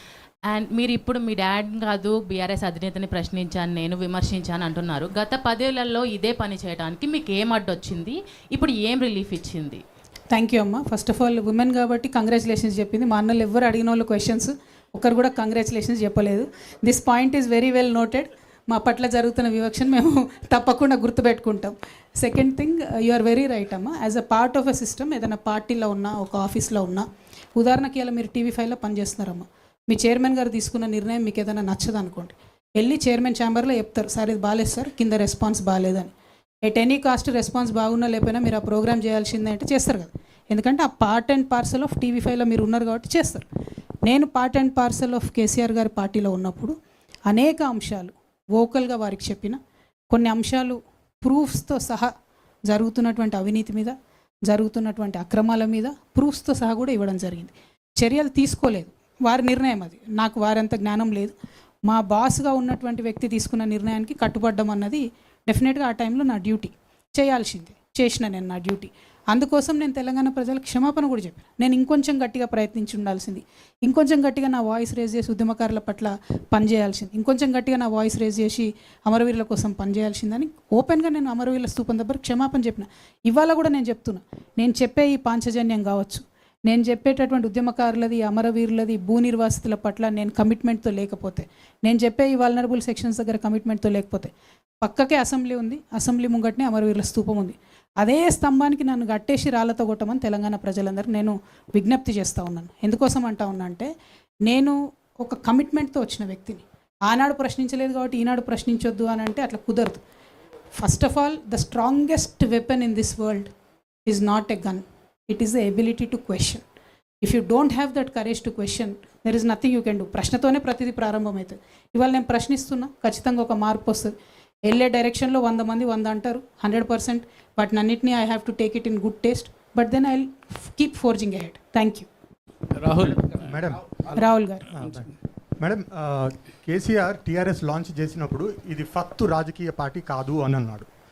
తర్వాత he said yes we're a political party. No, మీరు జాగృతి స్టార్ట్ చేసినప్పుడు it started off as a cultural organisation. ఇప్పుడు మీరు it has escalated into a political party. No, this shows your party falls in a clear pattern within the family to develop 2 centers of power right in the bud. How do you react to this? Well, you are very wrong. I am sorry to say that, because I was suspended from BRS party without even being asked for an explanation. For any political party that is run under the Constitution of India, it is my democratic right to be at least given a show cause notice asking for whatever I have done or whatever I have commented or whatever reasons. See, there are other people right now, like Mr. XMLA, Mr. Rohit Reddy. He is in various cases. He is only been given a show cause notice. అంటే ఒక రాజ్యాంగబద్ధంగా నడిచేటటువంటి పార్టీలో ఎవరన్నా తప్పు చేసినారు అనుకుంటే suspend డైరెక్ట్గా చేయడం అన్నది కరెక్ట్ కాదు. పొలిటికల్ నోటీస్ ఇవ్వాల్సింది. ఇవాళ XMLA రోహిత్ రెడ్డి గారి మీద రకరకాల ఆరోపణలు వస్తున్నాయి. ఆయనకు షో కాజ్ నోటీస్ ఇచ్చిర్రు. మరి నేను ఏం తప్పు చేసినా నాకు తెలియదు, నన్ను అయితే డైరెక్ట్గా సస్పెండ్ చేసిండ్రు. ఏ రోజైతే బీఆర్ఎస్ పార్టీ నన్ను సస్పెండ్ చేసిందో, ప్రజా జీవితంలో ఉండాలనుకునే ఒక వ్యక్తిగా నాకు తెలుసు ఈ రాష్ట్రంలో బీజేపీ ఎన్నటికీ మేలు చేయదు, నాకు తెలిసి ఈ రాష్ట్రంలో కాంగ్రెస్ ఎన్నటికీ మేలు చేయదు. ఎందుకంటే మొత్తం ఉన్న తెలంగాణ ఆంధ్రాలో కలిపిందే కాంగ్రెస్. 2004లో పొత్తు పెట్టుకొని 2014 దాకా సాగదీసి 1200 మందిని చంపిందే కాంగ్రెస్. వచ్చిన తర్వాత కూడా ఇప్పుడు కాంగ్రెస్ ప్రభుత్వం వచ్చిన ఈ 2.5 ఏళ్లలో కూడా గోస తప్ప ఇంకోటి లేదు. నాకు కాంగ్రెస్ ఆప్షన్ కాదు, బీజేపీ ఆప్షన్ కాదు. మరి నేను ప్రజా జీవితంలో ఉండాలనుకునే వ్యక్తిగా నేను ఒక పొలిటికల్ అవుట్ఫిట్ పెట్టుకొని ప్రజల ఆశీర్వాదం కోసం వెళ్తూ ఉన్నా. సో ఇది 2 కనెక్టెడే కదా అని మీరు మాట్లాడితే అది చాలా తప్పండి. మీ ప్రశ్న తప్పని నేను చాలా వినయపూర్వకంగా చెప్తా ఉన్నాను. ఎందుకంటే బీఆర్ఎస్ పార్టీ నన్ను వద్దనుకున్నది, నేను మాత్రం నా తెలంగాణ ప్రజల దగ్గరికి, కుటుంబ సభ్యుల దగ్గరికి వెళ్తున్నా. వాళ్ళు ఆదరిస్తారో మరి నన్ను ఏం చేస్తారో అది ప్రజల ఇష్టం, వారికే వదిలేస్తాను. Thank you. Private HF TV యువతకి మహిళలకు ప్రియారిటీ ఇస్తున్నారు. రీసెంట్గా జైనింగ్స్ చూస్తే మాత్రం మీ పార్టీలో మాజీ ఎమ్మెల్యేలు కావచ్చు, అదేవిధంగా మాజీ మంత్రులకు సంబంధించి కూడా వాళ్ళ జైనింగ్స్ ఇస్తున్నారు. ఇది ఒక క్వశ్చన్. రెండో క్వశ్చన్ వచ్చేసి మీ టార్గెట్ బీఆర్ఎస్ పార్టీ. నెక్స్ట్ వచ్చే ఎన్నికలకు సంబంధించినంత వరకు బీఆర్ఎస్ పార్టీ ఓట్లు దించడానికి మీరు ప్రియారిటీగా ఉంటున్నారా? ఒకటండి, మాకు వచ్చే జాయినింగ్స్లో న్యాచురలీ కొంచెము ఎక్స్ ఎమ్మెల్యేనో ఎక్స్ మినిస్టరో జాయిన్ అయితే మీరు ఎక్కువ వేస్తారు కదా. మామూలుగా కొత్తగా వచ్చే వాళ్ళని వేయరు కదా మీరు. వేలాది మంది, అంటే మరీ నేను ఎన్ని కండువాలు కప్పినని చెప్తే బాగుండదు, కానీ ఈ గత 1 ఇయర్గా వేలాది మంది జాగృతిలో జాయిన్ అయినారు. వాళ్ళు తెలంగాణ రక్షణ సేనలో భాగమవుతూ ఉన్నారు. ఈ కొద్దిగా తెలిసిన వాళ్ళు మెదక్ మాజీ జెడ్పీ చైర్మన్ గారు, లేకపోతే ఒక ఎక్స్ ఎమ్మెల్యే గారు, ఒక ఎక్స్ నిన్న మినిస్టర్ గారు ఇట్లా జాయిన్ అయినప్పుడు మీకు పెద్ద వార్త కనపడుతుంది. కానీ అనేక మంది జాయిన్ అవుతున్నారు. I'm very happy to say majority are youth and women. I'm really very happy to say. So రేపు ఫ్యూచర్లో కూడా అనుభవజ్ఞులు పిడికెల మందిని తీసుకుంటాం. వారి అనుభవం లేకుండా ముందుకెళ్ళలేం. At the same time youth and ఉమెన్కి ఎక్కువ ప్రయారిటీ ఇస్తూ ముందుకెళ్తాం. నాకు టార్గెట్ బీఆర్ఎస్ కాదు, కాంగ్రెస్ కాదు. నా టార్గెట్ సింపుల్, సర్వోదయ తెలంగాణ సాధించాలి. దానికోసం ప్రజల మధ్యలో ఉండాలి. ఆ క్రమంలో ఎక్కడ ఎవరు అడ్డం వచ్చినా వారిని మాత్రం విమర్శిస్తాం. Thank you. మేడం నమస్తే అండి. 1 సెకండ్. ఎవరు మేడం నమస్తే అండి. మీ దగ్గరే పెట్టుకోవద్దు అట్లా మైక్. చెప్పండి, ఇప్పుడే వచ్చింది. మీ పేరు చెప్పండి. మేడం నమస్తే అండి. హరికృష్ణ 6 టీవీ. మీరు ఏదనుకున్నా అనుకోపోయినా తెలంగాణలో కేసీఆర్ అనే ఒక బ్రాండ్ ప్రతి గ్రామంలో ఉంది. ఇప్పుడు ఆ బ్రాండ్ మారిపోయింది. మారిన మనిషి మరమనిషి అని చెప్పి మీరు తెలంగాణ సమాజంలోకి వచ్చారు. ప్రజలు 10 సంవత్సరాలు ఒక వినూత్న అవకాశం కేసీఆర్కి ఇచ్చారు, బ్రహ్మరథం పట్టారు. ఇప్పుడు మీరు వచ్చి మారిన మనిషి కేసీఆర్ తెలంగాణ ప్రజలకు ఏం చేయలేదు అని చెప్పి ఇదే తెలంగాణ ప్రజల ముందు నన్ను ఆదరించడానికి వస్తున్నారు మీరు. ఇది కాన్ఫిడెన్సా, ఓవర్ కాన్ఫిడెన్సా? అది కాలం నిర్ణయిస్తుంది కదా బ్రదర్. Shekhar, metro TV. మహిళలకు ప్రియారిటీ ఇస్తాము అని అంటున్నారు. మహిళా రిజర్వేషన్ అంశాలపైన మీరు ఢిల్లీలో కూడా పోరాటాలు చేశారు. కానీ మీ పార్టీలో మహిళా రిజర్వేషన్ 33% ఇస్తారా, 50% వరకు ఇస్తారా? మహిళలకు ఎలాంటి ప్రాధాన్యత ఇస్తారు పార్టీలో? రిజర్వేషన్ బిల్లు పాస్ అయినా కాకపోయినా, మహిళా రిజర్వేషన్ బిల్లు పాస్ అయినా కాకపోయినా 33%కి తగ్గకుండా ఖచ్చితంగా సీట్లు ఇస్తాం. 33% అని ఎందుకంటున్నా అంటే ఈ దేశంలో మనకేందో కర్మ, కానీ బీసీలు 50%కి ఎక్కువనా 27% బీసీ రిజర్వేషన్లు అని చెప్పి ఎప్పుడో ఒప్పుకున్నాం. 50% మహిళలు ఉన్నా కూడా 33% అని చెప్పి మనందరమే ఒప్పుకొని ఒక ముందడుగు వేసినాం. కాబట్టి దాన్ని ప్రస్తుతం బెంచ్ మార్క్గా తీసుకుంటున్నాం. బట్ మా ఆడబిడ్డలు లోకల్ బాడీస్లో అయినా, మున్సిపల్ కార్పొరేషన్స్లో అయినా కూడా ఎప్పుడైతే అవకాశం ఇచ్చారో 33%, దాన్ని వాళ్ళు పర్ఫామ్ చేసి 50% తెచ్చుకున్నారు. ఇప్పుడు లోకల్ బాడీస్లో 50% వచ్చినా, జిహెచ్ఎంసీలో 50% వచ్చినా, అది మహిళలు తమ స్ట్రెంగ్త్ ప్రూవ్ చేసుకున్నారు కాబట్టి వచ్చింది. మా పార్టీలో ఖచ్చితంగా 33% తగ్గకుండా ఇస్తాం. ఏమాత్రం అవకాశం ఉన్నా 50% ఇవ్వడానికి నా శాయశక్తిలో ప్రయత్నం చేస్తాం. 1 సెకండ్ సార్, ప్లీజ్. మహిళలకు అవకాశం ఇద్దాం. మీరు మైక్ ఇవ్వండి. ఆమె అడుగుతున్నారు ఇందాక నుంచి. So give it for then you come. Kavitha గారు, first of all congratulations. Thank you. చూసిరా, ఆడబిడ్డలు కాంగ్రాట్ చెప్తురా అన్న, అన్యాయం అన్న. నా పేరు శైలజ ఫ్రమ్ 99 టీవీ. సో మీరు పార్టీ ప్రకటించిన రోజు పాంచజన్యం అని చెప్పేసి కూడా 5 పెట్టారు. సో దాంట్లో ఎందుకు మహిళా రిజర్వేషన్లకు సంబంధించి పెట్టలేదనేది కూడా ఒక ప్రశ్న. అంటే గతంలో జంతర్ మంతర్ దగ్గర కూడా కవిత మహిళా రిజర్వేషన్ల కోసం కొట్లాడిన పర్సన్. సో పాంచజన్యంలో మహిళా రిజర్వేషన్లకు సంబంధించి ఎందుకు మీరు పేరు అనేది మెన్షన్ చేయలేదని చెప్పేసి క్వశ్చన్. మహిళ అనేది ప్రత్యేకంగా మెన్షన్ చేసే కేటగిరీ కాదమ్మా. ప్రతి అంశంలో, విద్య అయినా, వైద్యం అయినా, సామాజిక న్యాయమైనా, ఉపాధి అయినా, వ్యవసాయం అయినా, ప్రతి దాంట్లో మహిళలదే ప్రాధాన్యత. ఇలా వ్యవసాయం అనగానే, రైతు అనగానే అందరూ మొగ రైతు బొమ్మేస్తారు. కానీ ఇంట్లో ఆడవాళ్ళు పొలంలో పని చేయకుండా ఒక్క గింజ కూడా బయటికి రాదు. అది గ్రౌండ్లోకి పోయి చూసేటటువంటి వ్యక్తిగా మా మహిళా రైతులు ఎంత కష్టపడతారో నేను చూస్తున్నాను. ఇవాళ వ్యవసాయం కోసం నేను చెప్పే ప్రతి విషయం, విద్య కోసం నేను చెప్పే ప్రతి విషయం, నేను మళ్ళీ ఒకసారి మొత్తం నా స్పీచ్ అయ్యాక కూడా చెప్పాను. ఈ అన్ని అంశాల్లో అండర్ కరెంట్గా పురుషులకు ఎంత అవకాశం వస్తుందో మహిళలకు కూడా అంతే అవకాశాలు ఇస్తాను. నేను ఒక మహిళగా ప్రత్యేకంగా మహిళల గురించి చెప్పే అవసరం లేదు. డెఫినెట్గా నా మైండ్ ఫస్ట్ మహిళల దిక్కే పోతుంది, మహిళల కోసమే పనిచేస్తుంది. ఆ ప్రయారిటీ ఖచ్చితంగా ఉంటుంది. అది పొలిటికల్ పొజిషన్స్లో అయినా సరే, ఫైనాన్షియల్ ఎంపవర్మెంట్ స్కీమ్స్ అయినా సరే, సోషల్ జస్టిస్ అయినా సరే. ఇవాళ అందుకోసమే ఓబీసీ రిజర్వేషన్ గురించి మాట్లాడినప్పుడు మన మొత్తం రాష్ట్రంలో ఓబీసీ కోటాలో బీసీ మహిళలకు ఉపకోటా ఉండాల్సిందని డే 1 నుంచి కమిట్మెంట్తో నేను పనిచేస్తూ ఉన్నాను. డే 1 నుంచి నేను చెప్తా ఉన్నాను. సో ఆటోమేటిక్గా నా మనసు మహిళల దిక్కే గుంజుతుంది. ప్రత్యేకంగా నేను చెప్పినా చెప్పకపోయినా మా అక్క చెల్లెలు అనేటటువంటి వాళ్ళు నాకు ప్రయారిటీ అంశంగా ఉంటారని మాత్రం తెలియజేస్తాను. మల్లికార్జున్. మల్లికార్జున్ రెడ్డి, సాక్షి చీఫ్ రిపోర్టర్ని. మీకు కంగ్రాచులేషన్ చెప్తున్నాను. థ్యాంక్ యూ అన్న. బలవంతంగా చెప్పించుకుంటున్నట్టున్నా కదా. 2 ప్రశ్నలు. ఒకటి ఏంటంటే, గతంలో కేసీఆర్ గారు పార్టీ పెట్టడం అంటే పాన్ డబ్బా పెట్టినంత ఈజీ కాదని అన్నారు.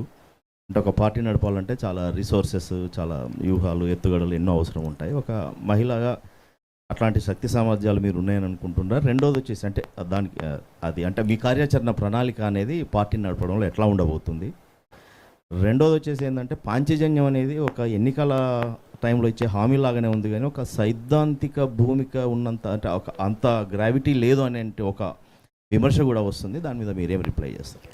అంటే ఫస్ట్ ఒకటండి, మీరు ఒకవేళ కేసీఆర్ గారికి కొంచెం అందరు కరెక్ట్గా వినాలి మాట. ఒకవేళ కేసీఆర్ గారికి నా ప్లేస్లో కొడుకుండుంటే ఇలా ఆయన పార్టీ పెడితే మీరు ఇట్లాంటి ప్రశ్న అడిగేవాళ్ళు కాదు. మీరు అడగడమే ఏం అడుగుతున్నారు? ఒక మహిళగా మీకు పార్టీ నడిపే శక్తి సామర్థ్యం ఉందా అని అడుగుతున్నారు. మహిళగా దేశాన్ని నడిపే శక్తి సామర్థ్యం ఉందని చెప్పి ఇందిరాగాంధీ గారు నిరూపించిండ్రు, జయలలిత గారు నిరూపించిండ్రు, మమతా బెనర్జీ గారు నిరూపించిండ్రు. అనేక మంది మహిళలు ఈ రాష్ట్రంలో ముఖ్యమంత్రులుగా దేశానికి అనేకమైనటువంటి వన్నెలు తెచ్చినటువంటి మహిళలు ఉన్నారు. వారందరి స్ఫూర్తితో పనిచేస్తాం. ఖచ్చితంగా మేము ఎవ్వరికి తీసిపోకుండా ఏ ఒక్క అంశంలో కూడా ఒక proper main stream political party ఎట్లా నడుపుతారో పురుషులు అంతకన్నా బాగానే నడుపుతాం తప్ప తక్కువ నడపమనే విశ్వాసాన్ని నేను మా ప్రజలకు కల్పించదలుచుకున్న first thing. Second thing, Panchajanyam అనేటటువంటి దానికి ఉన్నదే సైద్ధాంతిక పునాది. అధర్మం పైన యుద్ధం, అవినీతి పైన యుద్ధం. అవతల పక్క ఉన్నవాడు మనవాడే. ఇయ్యాలేంది అంతకుముందు ఆంధ్రోల మీద పంచాయతీ. మనకిప్పుడు ప్రతి పార్టీ వాడు తెలంగాణ వాడే కదా. మనోళ్ళ మీదనే పంచాయతీ అయినా సరే అవినీతి మీదైనా అధర్మం మీదైనా శంఖం పూరించాల్సిందే, యుద్ధం చేయాల్సిందే. ప్రధానంగా సొసైటీలో ఒక హ్యాపీనెస్ ఎట్లా రావాలి, ప్రజలు ఇమీడియట్గా కోరుకుంటున్నది ఏంది అని అడ్రస్ చేయనటువంటి పొలిటికల్ పార్టీసు కాలగర్భంలో కలిసిపోతుంది. ఇవాళ నేను జాగృతి జనంబాట పేరుతో కావచ్చు అనేక రకాలైనటువంటి మేధావులతో చర్చలు చేసిన తర్వాత ఏం కావాలి మన ప్రజలకని ఆలోచించినప్పుడు విద్య, వైద్యం అత్యంత ప్రాధాన్యత అంశాలుగా ప్రతి ఒక్కరు కూడా చెప్పడం జరిగింది. ఇవాళ డిస్ట్రెస్ ఎట్లా ఉంది అని అంటే సొసైటీలో హైదరాబాద్లో పేద మధ్యతరగతి వాళ్లకు విద్యా వైద్యం మీదనే ఇల్లు గుళ్ళు అయిపోయే పరిస్థితి. కాబట్టి అది ప్రభుత్వం టేక్ కేర్ చేయాలి అని చెప్పి నేను ఒక వెల్ఫేర్ స్టేట్ అనేటటువంటి కాన్సెప్ట్తో నేను మాట్లాడుతూ ఉన్నాను. అది మనని ఫైనాన్షియల్ కూడా రేపొద్దున స్టేట్ని ఎంపవర్ చేస్తుంది అనేటటువంటి బలమైన విశ్వాసంతో నేను మాట్లాడుతున్నా. అంటే ఇచ్చుకుంటూనే పోండి మీరు డబ్బులు సంపాదించడం ఉండదు స్టేట్లో అన్నది కాదు. స్టేట్లో డబ్బులు ఎట్లా సంపాదించాలి, వెల్త్ క్రియేషన్ ఎట్లా చేయాలి అనేటువంటి ఆలోచనతోనే ఉపాధిలో ఖచ్చితంగా మేము ఎంకరేజ్ చేస్తామని చెప్తా ఉన్నాం. వ్యవసాయాన్ని ఎంకరేజ్ చేస్తామని చెప్తాను. వ్యవసాయం ఇవాళ 18% ఆఫ్ అవర్ జిఎస్డిపి సంపాదించేది వ్యవసాయం. వ్యవసాయంలో స్ట్రెస్ లేకుండా చేసి కొంచెం వాల్యూ యాడ్ చేస్తే డెఫినెట్గా 25 to 30% ఇంక్రీజ్ అయ్యే పరిస్థితి ఉంది. కాబట్టి ఆ కాన్ఫిడెన్స్తోనే నేను చెప్తా ఉన్నా ఇవాళ. అదేవిధంగా సోషల్ జస్టిస్ లేనటువంటి ఎటువంటి అభివృద్ధి అయినా సరే కుంటికాల మీద నడిచినట్టే అని నేను బలంగా నమ్ముతా ఉన్నా. సో అభివృద్ధి, సామాజిక న్యాయం రెండు కూడా జోడెడ్లలాగా, అభివృద్ధి సామాజిక న్యాయం రెండు కూడా రెండు కండ్లలాగా ముందుకు తీసుకొని తెలంగాణ రక్షణ సేన వెళ్తుందని తెలంగాణ ప్రజలకు సవినయంగా తెలియజేస్తున్నాం. నమస్తే కవిత గారు కంగ్రాచులేషన్ అండి. ఇక్కడ నుంచి Srinivas, independent journalist. Thank you అండి. మీరు సర్వోదయ మూమెంట్ ఒకటి చారిత్రాత్మకంగా ఉన్న మూమెంట్ నడిచింది. ఆచార్య వినోబావ నడిపారు. ఆచార్య వినోబావే గాంధేయవాదం సిద్ధాంతంతో మీరు ఆ నినాదం ఎత్తుకున్నారు. అయితే దానికి ఇప్పుడు పరిస్థితికి ఏంటి, ఏమైనా అధ్యయనం చేశారా, ఏంటి సారూప్యత ఏంటి? శివరాంపల్లి కేంద్రంగా మన దగ్గరలోనే నగర శివారులో చాలా కాలం నడిచింది. ఇప్పుడు దాంట్లో భూదాన ఉద్యమం అనేది ఒక ముఖ్యమైన ఎలిమెంట్. అది ఇప్పుడు చాలా వివాదాస్పదమైన అంశం కూడా. దాన్ని ఎట్లా చూస్తారు? ప్రధానంగా ఒకటండి, మీరు అన్న సర్వోదయ వినోబా భావే గారు, గాంధీ గారు, దానికన్నా ముందు జాన్ రస్కిన్ గారు వారి ఫిలాసఫీతోని అంటిల్ ద లాస్ట్ అనేటటువంటి ఫిలాసఫీ, అంటే చిట్ట చివర ఉన్నటువంటి వారికి కూడా బెనిఫిట్ ఎట్లా చేరాలి ప్రభుత్వం నుంచి అనే ఒక ఆలోచనతో వచ్చినటువంటిదే. మన హైదరాబాద్లో అనేక మందితో నేను మాట్లాడితే సర్వోదయ మూమెంట్ ఇక్కడ బాగా నడిచినప్పుడు సర్వోదయ వాలంటీర్స్ ఇంటింటికి బకెట్ పట్టుకొని పోయేదట. ప్రతి ఒక్కరు బియ్యం వేస్తే ఆ బియ్యాన్ని ఎవరికి అవసరమో వాళ్ళకి పంచేదట. అంటే ఒక మంచి స్ఫూర్తితోని స్పిరిటెడ్గా జరిగిన మూమెంట్. సర్వ ఉదయ సాంస్క్రిట్ వర్డ్ అండి. ప్రతి ఒక్కరి జీవితంలో వెలుగు నిండాలి అనేటటువంటి మంచి కాన్సెప్ట్. తెలంగాణ ఆనాడు తెచ్చుకున్నప్పుడు ఏమనుకున్నాం, మనం బంగారు తెలంగాణ కావాలి అనుకున్నాం, జరగలేదు. కాబట్టి సర్వులకు ఉదయం రావాలనేటటువంటి మంచి స్ఫూర్తివంతమైనటువంటి నినాదంతో ముందుకెళ్తున్నాం. దానికి టూల్ ఏంటంటే పాంచజన్యం. ఈ 5 రంగాలు గట్టిగా అభివృద్ధి చెందితే అందరి జీవితాల్లో వెలుగులు వస్తాయని నేను నమ్ముతా ఉన్నా. కాబట్టి పాంచజన్యం అనేటటువంటి టూల్ తీసుకొని సర్వోదయ తెలంగాణ లక్ష్యంగా తెలంగాణ ప్రజల మధ్యకు వెళ్తా ఉన్నాం. ఖచ్చితంగా సక్సెస్ అవుతానని నేను నమ్ముతా ఉన్నాను. నమస్తే కవిత గారు. నమస్తే. నమస్తే అక్క, నేను ప్రదీప్, వెలుగు రిపోర్టర్ని. First I would like to say all the best అక్క. యాక్చువల్గా మీరు చాలా కాన్ఫిడెంట్గా చెప్పారు, నెక్స్ట్ 2 yearsలో మేము అధికారంలోకి వస్తున్నామని చెప్పేసి అన్నారు. బట్ అధికారంలో రావాలంటే ఫస్ట్ గ్రౌండ్ లెవెల్లో పార్టీని బలోపేతం చేసుకోవాలి. యాక్చువల్గా ఫేసెస్ అనేవి ఇంపార్టెంట్. మీరు చూసుకున్నట్లయితే చాలామంది మంచి మంచి వాళ్ళు ఓడిపోయారు గతంలో. ఎన్టీఆర్ కావచ్చు, ఈటెల రాజేందర్ లాంటి వారు కావచ్చు, లేదంటే కశ్మీర్ కావచ్చు, అట్లాంటి ఓడిపోయారు. బట్ క్షేత్రస్థాయిలో మీరు అట్లాంటి లీడర్స్ని ఎవరైనా తీసుకురాబోతున్నారా? సో మీ అధికారం రావాలంటే అది ఇంపార్టెంట్. అండ్ మీకు నెక్స్ట్ ఇమినెంట్ ఛాలెంజ్ వచ్చేసి మీకు పంచాయత్ ఎలక్షన్స్ ఉన్నాయి, పరిషత్ ఎలక్షన్స్ ఉన్నాయి, అండ్ గ్రేటర్ హైదరాబాద్ ఎలక్షన్స్ ఉన్నాయి. సో దాన్ని ఎట్లా ఓవర్కమ్ చేస్తున్నారు మీరు? ఎట్లా ఓవర్కమ్ చేస్తారు? ఒకటండి, first of all Telangana Rakshana Sena will be a cadre based party, not a leader based party. Cadre based ఎందుకంటున్నా అంటే నిరంతరం ప్రజలతో టచ్లో ఉండి ప్రజల నుంచి వచ్చే సమస్యలను అడ్రస్ చేసేటటువంటి ఒక పార్టీగా ఉండాలని నేను బలంగా కోరుకుంటున్నా. మరి గొప్ప గొప్ప లీడర్లు ఉన్నటువంటి పార్టీలు కూడా ఓడిపోయినాయి. మీరు అన్నట్టు ఇందిరాగాంధీ ఓడిపోయింది, పివి నరసింహారావు ఓడిపోయింది, ఎన్టీఆర్ ఓడిపోయింది. లీడర్ అన్నది ఇంపార్టెంట్ కాదు. లీడర్ని ఎవరు తయారు చేస్తారు? ప్రజలే తయారు చేస్తారు. కానీ అదే పార్టీలో ఉండేటటువంటి క్యాడర్ ఇంటింటికి పోయి ఆ లీడర్ని పరిచయం చేయడం, ఆ పార్టీకి సంబంధించిన అంశాలు చెప్పడం. కానీ ఆ క్యాడర్కి ఇలా ఏ పార్టీలో రెస్పెక్ట్ ఉంది చెప్పండి? భారతీయ జనతా పార్టీలో పనిచేసే ఏ కార్యకర్త కూడా ఇలా హ్యాపీగా లేడు. కాంగ్రెస్ పార్టీలో పనిచేసే ఏ కార్యకర్త కూడా ఇలా హ్యాపీగా లేడు. బీఆర్ఎస్ పార్టీలో పనిచేసే ఏ కార్యకర్త కూడా హ్యాపీగా లేడు. తెలంగాణ రక్షణ సేన మాత్రం అది మార్చాలనుకుంటుంది. ఎందుకంటే ఒక సోషల్ ఇంట్రెస్ట్తోని వాళ్ళు చేస్తున్నటువంటి పనులు పక్కకు పెట్టుకొని నేను ఎంతో కొంత ప్రజలకు చేయాలని ముందుకొచ్చేటటువంటి కార్యకర్తలకు అత్యంత విలువనిచ్చేటటువంటి పార్టీగా తెలంగాణ రక్షణ సేన ఉంటుంది. ఖచ్చితంగా ఒక క్యాడర్ బేస్డ్ పార్టీగా ప్రతి బూత్లో మేము కమిటీలు వేసుకుంటాం. Not for every village, every booth మాకు కమిటీస్ ఉంటాయి. అద్భుతంగా పనిచేస్తాం. ప్రతి జిల్లాలో ఆఫీసులు పెట్టుకుంటాం. మా ఫిలాసఫీ ఏదైతే ఉందో, సర్వోదయ తెలంగాణ ఏదైతే ఉందో, పాంచజన్యం ఏదైతే ఉందో, అది ఖచ్చితంగా గ్రౌండ్ లెవెల్ వరకు తీసుకెళ్తాం.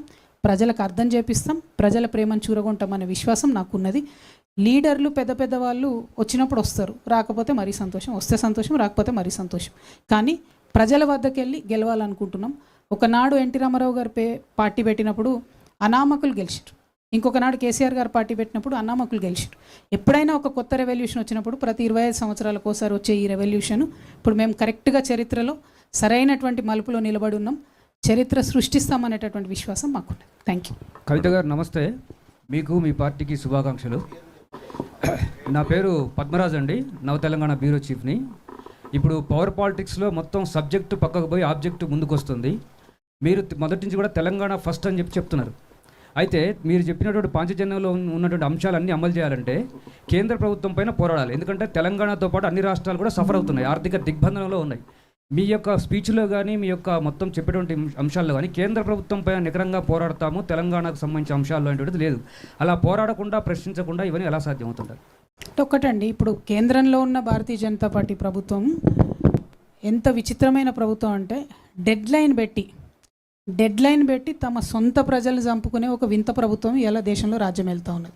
వారికి సామాజిక న్యాయం పట్ల కానీ డెమోక్రటిక్ అప్రోచ్ పట్ల కానీ వారికి నమ్మకం లేదు.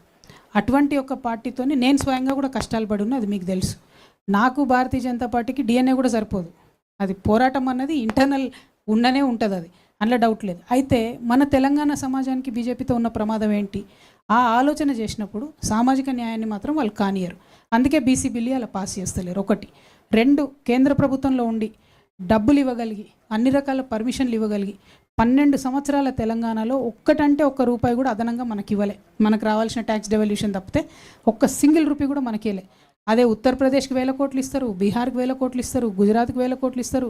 కర్ణాటక నిన్నగాక మొన్న అండి ఎంత ఘోరం అంటే అప్పర్ భద్రాకు నేషనల్ ప్రాజెక్ట్ స్టేటస్ ఇచ్చారు. కనీసం వాటర్ అలొకేషన్ కూడా లేదు ఆ ప్రాజెక్ట్కి. సో భారతీయ జనతా పార్టీ మీద పోరాటం అనేటటువంటిది ఏదో సిద్ధాంతంగానో నాకు పర్సనల్గా నన్ను ఇబ్బంది పెట్టిరని కాదు. తెలంగాణ రాష్ట్రానికి నష్టం చేస్తున్న కోణంలో ఖచ్చితంగా ఫైట్ చేస్తాం. There is no doubt. Bharatiya Janata పార్టీలో ఇవాళ ఒక 8 మంది ఎంపీలు ఉన్నారు. అష్టగ్రహ కూటమిలాగా వాళ్ళు ఉన్నారు తప్పితే వాళ్ళతో ఇంత కూడా లాభం లేదు మనకు. అందుకే నేను పదే చెప్తున్నా, వాళ్ళను బాబు మీరు ఏమైనా పైసలు తీసుకురండి అని. మోడీ గారు కూడా మళ్ళీ 10వ తారీఖు వస్తున్నారట.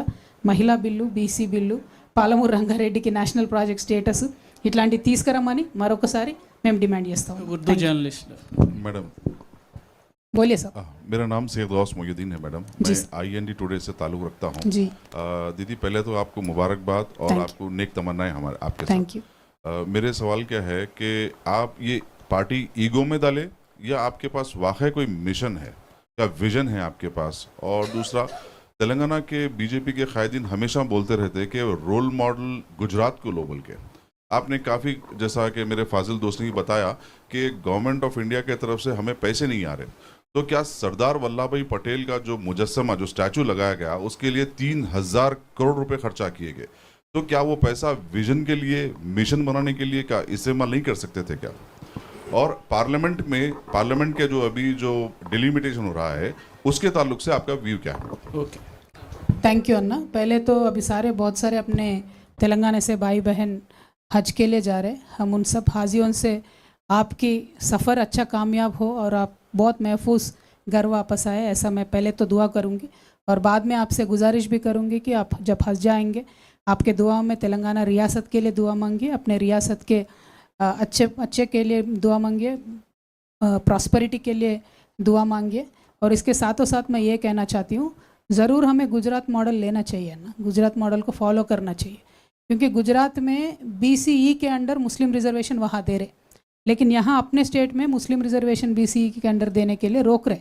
तो ज़रूर गुजरात को उस मामले में, उस एक ही मामले में हम सबको आइडियली लेना चाहिए. और यहाँ की सरकार से भी मैं डिमांड करती हूँ, ये लोग सरकार में हुकूमत में आने से पहले वायदा करे थे कि 4% जो रिजर्वेशन रुक गया कोर्ट में, उसको ला के देंगे, अमल करेंगे बोल के बोले.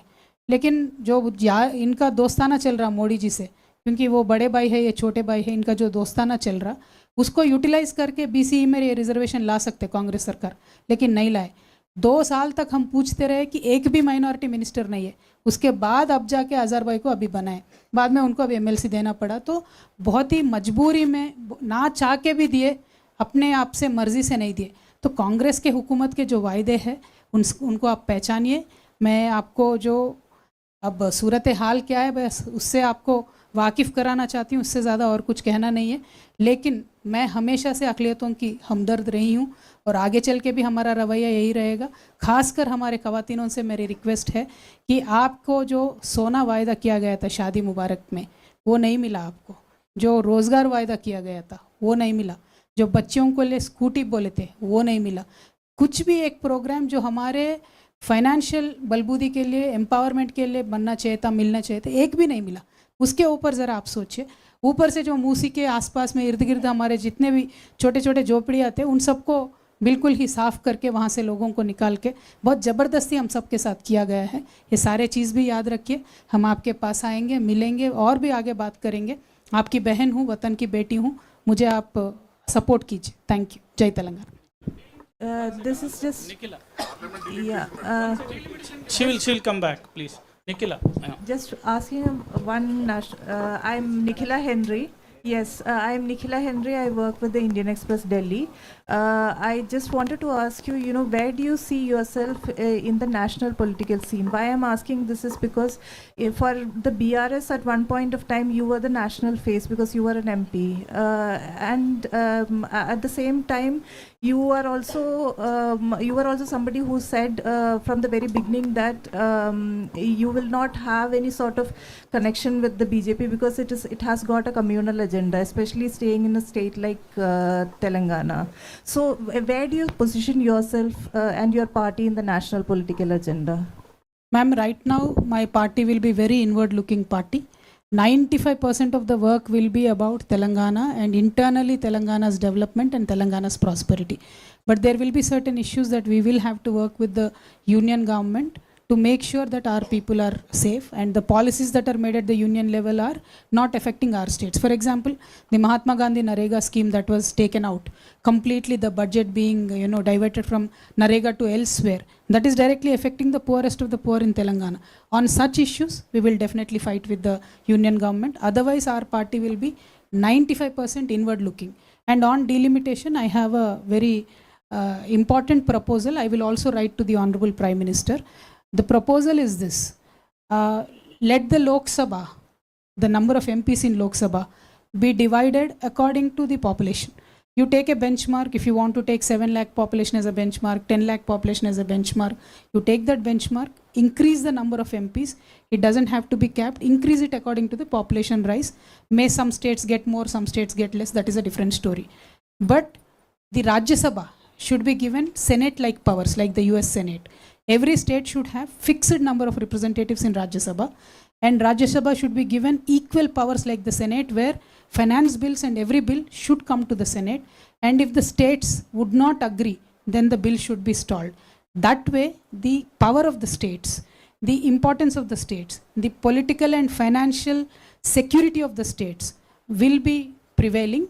I propose a model where Rajya Sabha should be converted into a Senate-like powerful house, where every state, starting from Sikkim, which now has only 1 MP in Rajya Sabha, whereas Uttar Pradesh has 31 MPs in Rajya Sabha, I want to propose that every state should have fixed 3, 4, 5, whatever number you decide.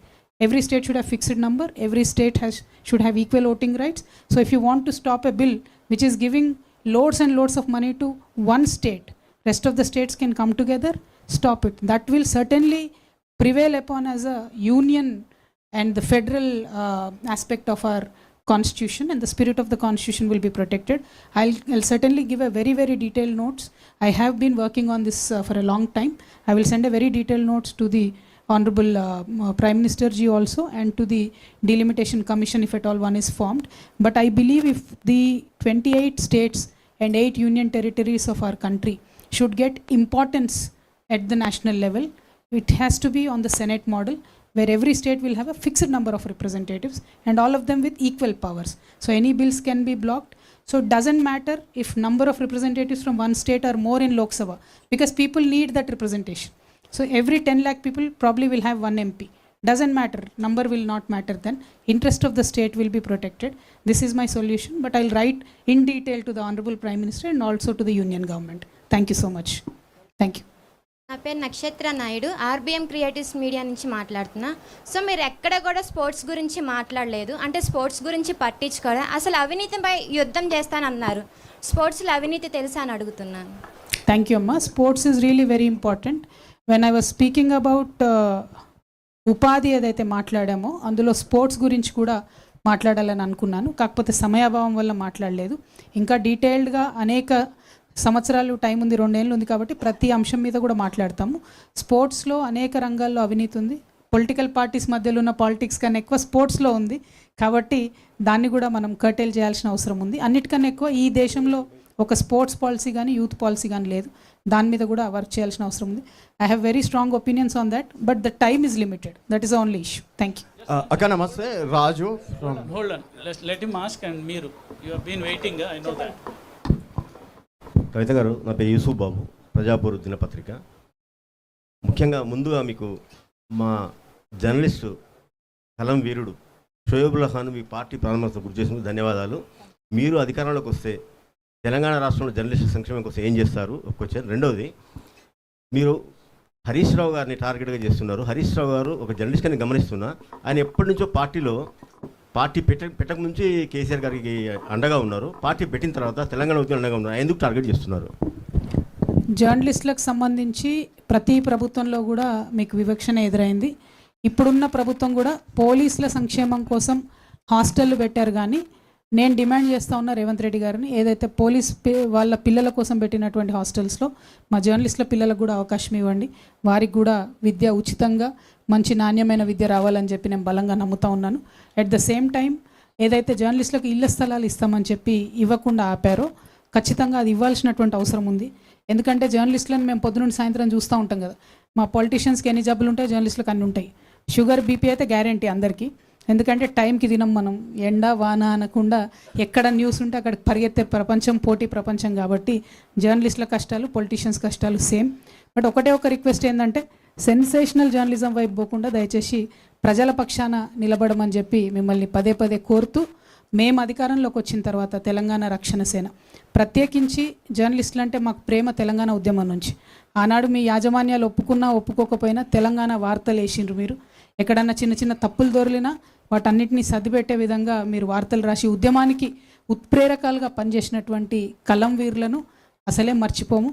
ఎట్లయితే కాకీలను గుర్తుపెట్టుకొని ముఖ్యమంత్రి గారు school పెట్టినరో, కలం వీరుల కోసం కూడా ఆ స్కూళ్ళలో అవకాశాలు కల్పించాలని చెప్పి నేను డిమాండ్ చేస్తాను. Thank you. జై Telangana. Madam, Raju from Telangana Velugu channel. అయితే మీరు అన్నారు ఫ్రీ ఎడ్యుకేషన్ అండ్ ఫ్రీ వైద్యం అని చెప్పేసి. ఇప్పుడు నారాయణ కాలేజీలో ఒకలాగా ఫీజు ఉంటుంది, బయట ఒకలాగా ఫీజు ఉంటుంది మేడం. 2 లక్షలు అక్కడ ఉంటే ఇక్కడ 20,000తో కూడా చదివిస్తారు. అండ్ రేవంత్ రెడ్డి గారు 18,000 కోట్ల కన్నా నన్ను కోసుకోదిన్న ₹1 కూడా లేదని చెప్పేసి అన్నారు. మీరు పెట్టినటువంటి పాంచజన్య పథకాలకి చాలా వరకు బడ్జెట్ కావాల్సి వస్తుంది.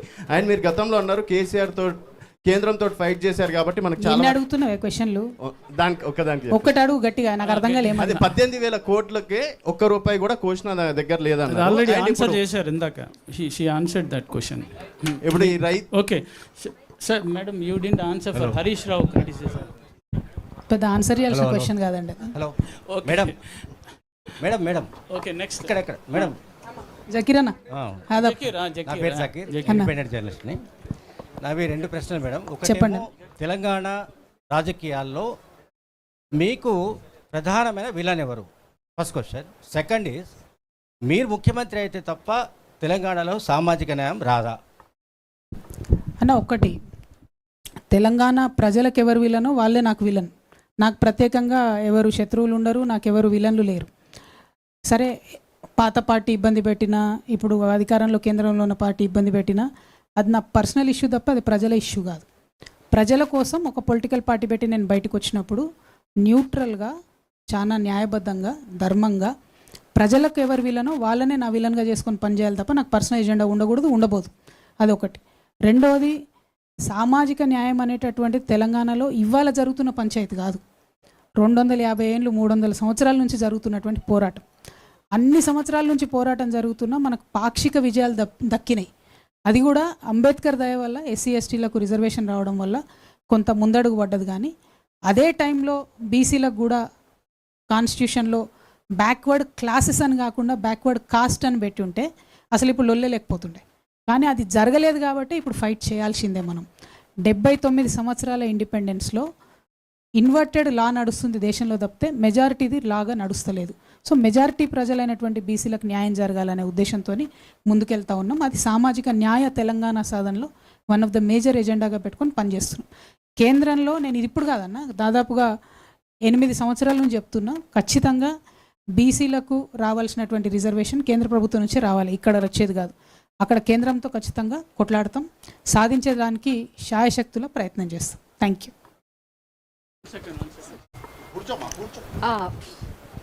No problem. చెప్పండి. ఫస్ట్ ఆఫ్ ఆల్ కంగ్రాచులేషన్స్ అండి కవిత గారు. అది ఫోర్స్ఫుల్ కాదు, హార్ట్ఫుల్ కంగ్రాచులేషన్స్. Thank you. మీరు చెప్పినటువంటి పాంచజన్యంలో చిట్ట చివరి అంశమైన సామాజిక న్యాయం ఏదైతే ఉందో అందులో భాగంగా చూస్తున్నటువంటి మావోయిస్టుల ఇష్యూ పట్ల, అలాగే మావోయిస్టుల పట్ల లేదా నక్సలైట్ల పట్ల కేంద్రం అనుసరిస్తున్న, ఈరోజు బీజేపీ అనుసరిస్తున్నటువంటి వైఖరి ఏదైతే ఉందో, అంటే భావజాలంపై నిషేధాన్ని ప్రకటిస్తున్నటువంటి అంశం ఏదైతే ఉందో, ఒక భావజాలను నిషేధించడం సాధ్యమా? దాని మీద మీ పార్టీ స్పష్టమైన వైఖరి ఏంటి? మేడం, ఒకటి, ఏ భావజాలాన్ని కూడా రూళ్ళతోని, జీవోలతోని, గన్నులతోని, సైన్యంతోని ఖచ్చితంగా ఆపలేము. ఆలోచన అనేటటువంటిది వేరే ఆలోచన విధానాన్ని మార్చడం ద్వారానే మారుతుంది తప్పితే, లేదా ఆ ఆలోచన కోరుకునేటటువంటి ఫైనల్ సొల్యూషన్ ఏదైతే ఉందో దాని దగ్గరికి వెళ్ళడంతోనే మారుతుంది తప్పితే ఒక ఆలోచన అయితే చంపలేము మేడం, ఆ భావజాలాన్ని చంపలేము. అందుకే వారు ఎవరైతే బయటికి వచ్చారో అన్నలందరూ కూడా, వారందరినీ కూడా మేము రిక్వెస్ట్ చేసేది, ప్రధాన స్రవంతి పార్టీలు ఏ పార్టీ అయితే ఆ పార్టీ, పొలిటికల్ పార్టీస్లో under the framework of constitution వచ్చి పొలిటికల్ పార్టీస్లో సమాజానికి చేయాలనుకునేది చెప్పి చేయడం అన్నది, మాలాంటి వాళ్ళ చేత కూడా చెప్పి చేయించడం అనేది ఒక టార్గెట్గా వాళ్ళు పెట్టుకొని పనిచేస్తే వాళ్ళు అనుకున్నటువంటి ఐడియాలజీకి దగ్గరగా వెళ్ళగలుగుతామని నేను బలంగా నమ్ముతా ఉన్నాను. ఆపరేషన్ కగార్ను అత్యంత తీవ్రంగా ఖండించినటువంటి మొదటి వ్యక్తుల్లో నేను ఒకదాన్ని మేడం ఈ రాష్ట్రంలో. ఇప్పటికి కూడా నేను నమ్ముతున్నాను, తన సొంత ప్రజల్ని డెడ్ లైన్ పెట్టే ఏకైక ప్రభుత్వం మన దేశంలోనే ఉంది తప్ప ఇంకెక్కడ లేదు. అది చాలా అన్ఫార్చునేట్, అన్యాయం అది. కాకపోతే బయటికి వచ్చినటువంటి వారు లొంగిపోయిన మావోయిస్టులకు కూడా మా పార్టీలోకి వెల్కమ్ చెప్తున్నాం. వేరే ఏ పార్టీలు ఉన్నా పొలిటికల్ సిస్టంలో ఉండండి, యూత్ని మీరు ఇన్స్పైర్ చేయండి, మహిళలకి ఇన్స్పైర్ చేయండి. ఎవరైతే అత్యంత అట్టడుగు వర్గాలు ఉన్నారో వారికి ఇన్స్పైర్ చేసి వారికి ధైర్యం ఇవ్వాల్సిందా అన్నలందరినీ కోరుతాం. కవిత గారు, నా పేరు రాజాబాబు అండి, వన్ ఇండియా నుంచి. పొలిటికల్ సిస్టంలో అలయన్సెస్ అనేది చాలా ఇంపార్టెంట్. పొత్తులు అనేది లేకపోతే ఇవాళ రేపు గెలవడం కష్టంగా ఉంది, అధికారం చేపట్టడం కష్టంగా ఉంది. భవిష్యత్తులో మీ అలయన్సెస్ స్ట్రాటజీ ఏంటండి? అంటే ఒకటండి, జనరల్గా ప్రీపోల్ అలయన్సెస్ అత్యంత భావసారూప్యత ఉన్నటువంటి పార్టీలతో తప్పితే ఎడమొఖం పెడమొఖంగా ఉన్న పార్టీలతోని ప్రీపోల్ అలయన్సెస్ అన్నది కరెక్ట్ కాదన్నది నా ఒపీనియన్. ఇప్పుడు ఫర్ ఎగ్జాంపుల్ మేము చాలా ఉద్యమాల్లో న్యూ డెమోక్రసీతోని, అట్లానే ధర్మ సమాజ్ పార్టీతోని, అట్లానే కొన్ని ఆల్ ఇండియా ఫార్వర్డ్ బ్లాక్తోని ఇట్లాంటి వాళ్ళతో కలిసి పనిచేస్తాం. అట్లా ఒకే ఉద్యమాల్లో ఒకే ఇష్యూస్లో కలిసి పనిచేసినటువంటి వాళ్ళు సహజంగా ఒకవేళ పొత్తు పెట్టుకునే అవకాశం ఉంటే ఆనాటి పరిస్థితులను బట్టి డెఫినెట్గా పాజిటివ్గా కన్సిడర్ చేస్తాం. బట్ కంప్లీట్గా విమర్శిస్తూ సడన్గా ఎలక్షన్లు వచ్చే వరకు పొత్తు పెట్టుకోవడం అనే దానికి నేను అగెన్స్ట్. పోస్ట్ పోల్ పొత్తులు, పోస్ట్ పోల్ హంగ్ వచ్చేటటువంటి పరిస్థితులు ఈ దేశంలో సెంటర్లోనే జరుగుతూ ఉన్నాయి. కానీ స్టేట్లో మాత్రం నాకు చాలా బలమైన విశ్వాసం అండి. ఎందుకంటే నేను పార్టీ పెట్టాలనుకోగానే కేసు నుంచి రిలీఫ్ కావడం కావచ్చు, పార్టీ పెట్టాలనుకోగానే పేరు ఇట్లా అనుకోకుండా రావడం కావచ్చు, నేను బాగా బలంగా ప్రకృతిని దైవాన్ని నమ్మే వ్యక్తిని కావచ్చు. ఇదంతా చూస్తుంటే మాత్రం ఖచ్చితంగా విపరీతమైనటువంటి ఆదరణతోని ప్రజలు తెలంగాణ రక్షణ సమితిని అధికారంలోకి సింగిల్ హ్యాండెడ్గా తీసుకొస్తారని చెప్పి నేను బలంగా నమ్ముతా ఉన్నానండి. సో డెఫినెట్గా ప్రజల ఆశీర్వాదం ఉంటుందని కోరుకుంటున్నాను, ప్రజలకు సేవ చేయాలని కూడా కోరుకుంటున్నాను. థ్యాంక్ యూ అక్క. ఆల్ ది బెస్ట్ అక్క. ఫస్ట్ నేను చారి అక్క, ఎన్టీవీ నుంచి. టీఆర్ఎస్ మీ మీద 2 ఆరోపణలు అనుకోవచ్చు. వాటిని టీఆర్ఎస్ కాదు, మేమే టీఆర్ఎస్. Sorry, BRS. చారి గారు, మీరు ఇట్లా చేయడం కరెక్ట్ కాదండి. ఎన్నికల కమిషన్ ఫిర్యాదు చేయాల్సి వస్తుంది మీ మీద. అక్క, బీఆర్ఎస్ మిమ్మల్ని లైట్ తీసుకుంటుందా ఒక విషయము. 2, మీకు సోషల్ మీడియాలో తప్పితే బయట మీకు పొలిటికల్గా కౌంటర్ ఇచ్చేటువంటి అంశం లేదు. ప్రధానంగా మీ మీద వచ్చిన ఆరోపణలు కూడా కవిత వెనకాల ఉన్నది రేవంత్ రెడ్డి అనేది, వీటికి క్లారిటీ ఇవ్వండి అక్క. నా వెనకాలనైతే ఎవరు కనబడతలేరు నాకు, ఎవరు లేరు కూడా. ఉంటే గింటే దేవుడే నేనే ఉన్నా కదా, నా వెనకాల నేనే ఉన్నా, చూసిరా. నా వెనకైతే ఎవరు లేరు బై. ఫస్ట్ థింగ్, ఇక బీఆర్ఎస్ నన్ను లైట్గా తీసుకుంటుందా డార్క్గా తీసుకుంటుందా వాళ్ళకి తెలియాలి, నాకు సంబంధం లేని విషయం. ఎందుకంటే ప్రజలు నన్ను మంచిగా చూడాలి, ప్రజలు నన్ను ఆదరించాలని కోరుకుంటే తప్ప మాకు రైవల్గా ఉండే పొలిటికల్ పార్టీస్ న్యాచురల్లీ ఒప్పుకో కదా, న్యాచురల్లీ విమర్శ చేస్తాయి. సో పెద్ద బీఆర్ఎస్ ఏమన్నా కాంగ్రెస్ ఏమన్నా వాటిని పొలిటికల్ విమర్శలుగా పక్కకు దోసుకొని ప్రజా సమస్యల మీద మాత్రం ప్రధానంగా యుద్ధం చేస్తాం. Thank you. జై Telangana. Last 2 to 3 questions please sir. Sir mike వచ్చినప్పుడు మాట్లాడండి. అక్క కంగ్రాచులేషన్స్. నేను ఆదాబ్ హైదరాబాద్ సత్యంగౌడ్. అంటే గతంలో మీకు ఎదురైన అవాంతరాలు తప్పించుకోవడానికి ఇప్పుడు పార్టీ స్థాపించారు. అలానే చారన్న, నేను అడిగే క్వశ్చన్ కూడా చారన్న అడిగారు. అంటే కవిత పార్టీ స్థాపించడం వెనుక కేసీఆర్ ఉన్నారు లేదా రేవంత్ రెడ్డి ఉన్నారనే ప్రచారం జరుగుతుంది. అంటే ఇది నిజం కాదంటారా? అంటే నిప్పులేందే పొగరాదంటారు కదా. అంటే నేను ఒక మాట చెప్తా బ్రదర్, మీరు ఈ ప్రశ్న అడగడం వెనుక ఇంకెవరో ఉన్నారంటే ఒప్పుకుంటారా చెప్పు? అట్లా కాదు కదా. పాయింట్ ఏంటంటే నేను ఒక వ్యక్తిగా అనేక కష్టాలు పడ్డా, ముఖ్యంగా ఒక ఆడబిడ్డగా పడరాని అగచాట్లు పడ్డా. అది ఇంటర్నల్ కావచ్చు, ఎక్స్టర్నల్ కావచ్చు. నాకు గుండె ధైర్యం ఎక్కువ కాబట్టి పర్సనల్ ఇష్యూస్ చెప్పట్లే, నేను చెప్పను కూడా, నా ప్రాణం పోయినా చెప్పను. కానీ పొలిటికల్ ఇష్యూస్ చెప్తాను డెఫినెట్గా. పొలిటికల్లీ పడ్డ ఇబ్బందులు ఖచ్చితంగా చెప్తాం. సో నేననేది ఏంటంటే, ఒక నిప్పులోంచి నడిచొచ్చిన వ్యక్తికి డెఫినెట్గా ప్రపంచాన్ని ఎదుర్కొనే ధైర్యం వస్తుంది. నాకు వచ్చింది ఇప్పుడు ఆ ధైర్యం. నాకు ఎవ్వరు అవసరం లేదు భయ్, నాకు తెలంగాణ ప్రజలు ఉన్నారని నేను చాలా బలంగా నమ్ముతున్నా.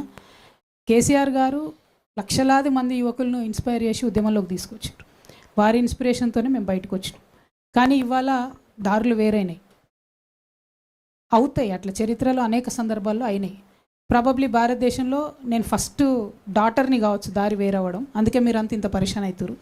బట్ నెక్స్ట్ నా తర్వాత వచ్చే ఆడబిడ్డలకు మాత్రం ధైర్యం వస్తుంది. ఎందుకంటే నేను ముందడిగే ఇస్తున్నా, వెనకకు పోతలేను. అనేక సార్లు ఆలోచించినాను ఎందుకు ఇవన్నీ నాకు సపరేట్ ఇంట్లో కూర్చుంటేందని. కానీ నాలాంటి ఆడపిల్లలు పాలిటిక్స్లోకి రావాలా, ఏదైనా కెరీర్లో ఇబ్బంది అయితే ఏంటి అని ఆలోచించే ఆడపిల్లలకు నన్ను చూస్తే ధైర్యం రావాలి, నన్ను చూస్తే ముందుకే పోవాలనిపించాలి తప్ప వెనక్కి పోవాలనిపించకూడదు. ఆ వెయిట్, ఆడపిల్లల వెయిట్, భారతదేశం ఆడపిల్లల వెయిట్ నాకు ఉంది కాబట్టి ముందుకే వెళ్తున్నాను నేను. నా వెనక ఎవరు లేరు, ఇక్కడైతే లిటరలీ ఎవరు లేరు అసలు. కాబట్టి అట్లాంటి ప్రశ్నలు దయచేసి అడగండి. Thank you. జై తెలంగాణ. రాజేశ్వరి అడగండి. ఇది last but one question. So నమస్కారం అండి. Actually definitely is a moment of pride for us all to see you lead like that in politics. Thank you so much. We've been talking about women in politics. So Telangana Jagruti Ganiyandi, whatever you've done so far has been for the cultural identity of Telangana and the heritage, the dance, the art, everything is about cultural identity and our history. So but then as soon as the government of Telangana, first government has come, there has been a delisting of all the heritage structures, and there were also trials to kind of bring down some heritage structures. There have been a lot of fight about it even now.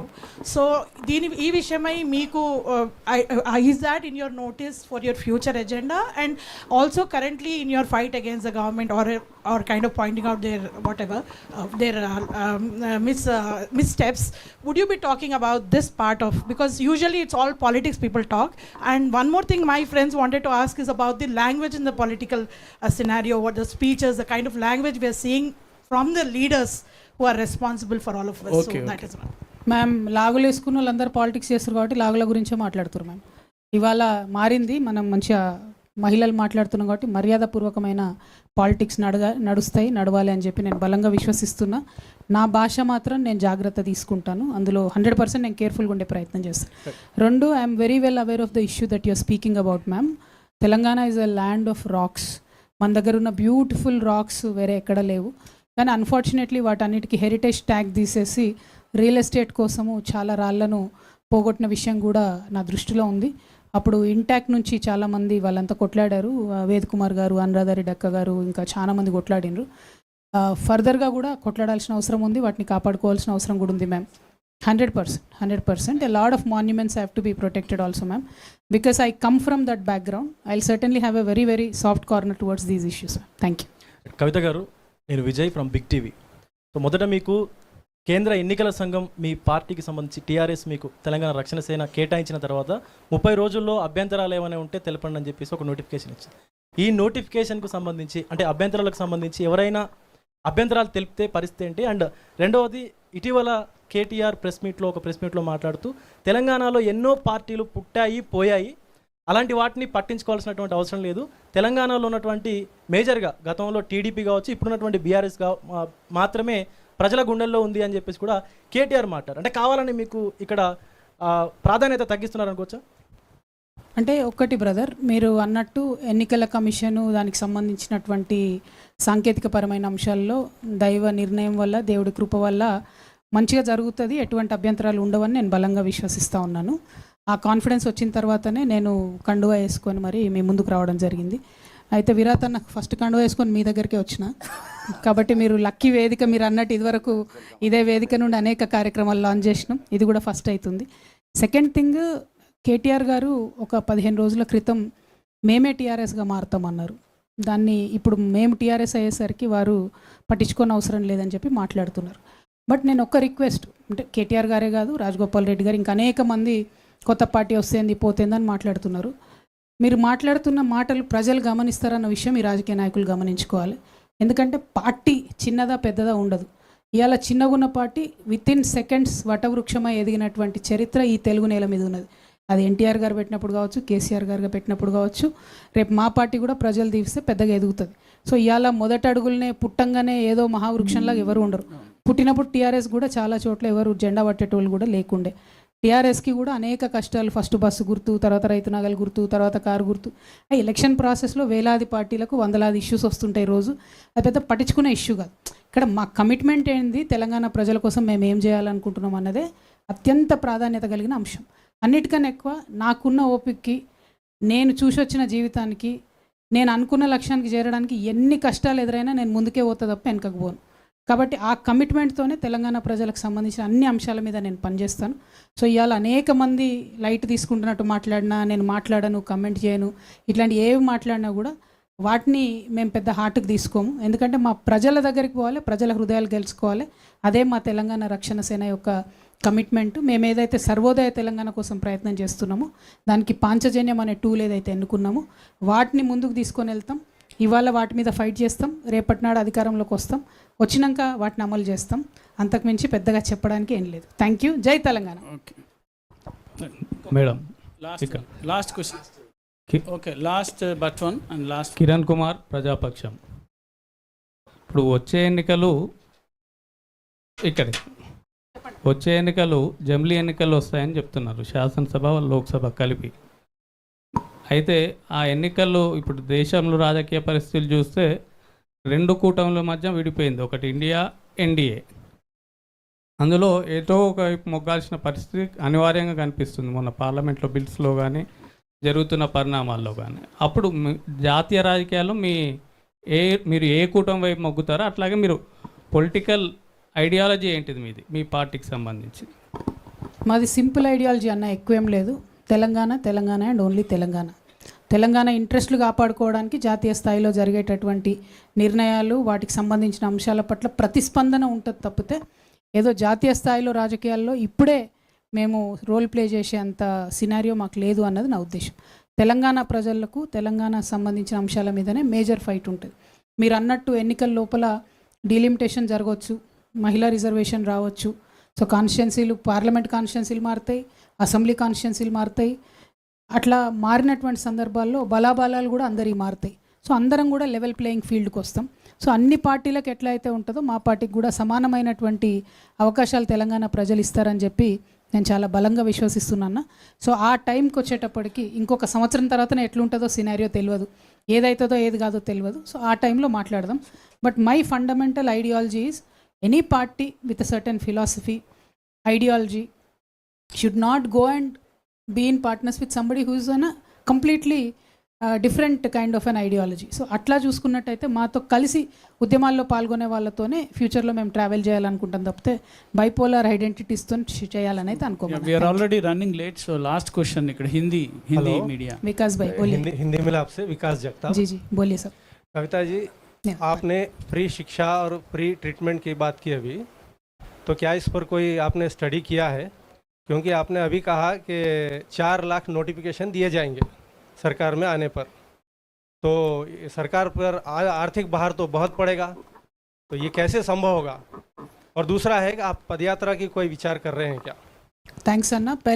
पहले सवाल को मैंने बहुत ही विस्तार में जवाब दिया है तेलुगु में, बट फिर भी आपके लिए बोलूँगी. फ्री शिक्षा और फ्री हेल्थ इस देश के लिए बहुत ज़रूरी है. वो करने के लिए हम जी तोड़ कोशिश करेंगे. और आप जानते भी हैं आमदनी भी होनी चाहिए खर्चा करने के लिए, तो आमदनी की भी हम जानकारी रखते हैं. और बहुत सारे साइंटिस्ट के साथ, बहुत सारे इकोनॉमिस्ट के साथ बैठ के बात करने के बाद ही हमने ये पांचजन्य का जो पूरा प्रोग्राम है उसको हमने बाहर ऐलान किया है. आगे चल के भी हम आपको आश्वासन दिलाना चाहते हैं.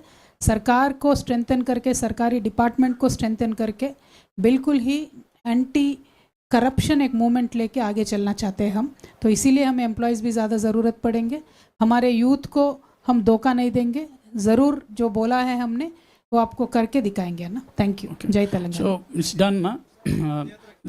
It's done, so please. Padayatra will be on issues. There are 3-4 issues that I am thinking అన్న. 3-4 ఇష్యూస్ మీద మేము ఆలోచన చేస్తూ ఉన్నాము.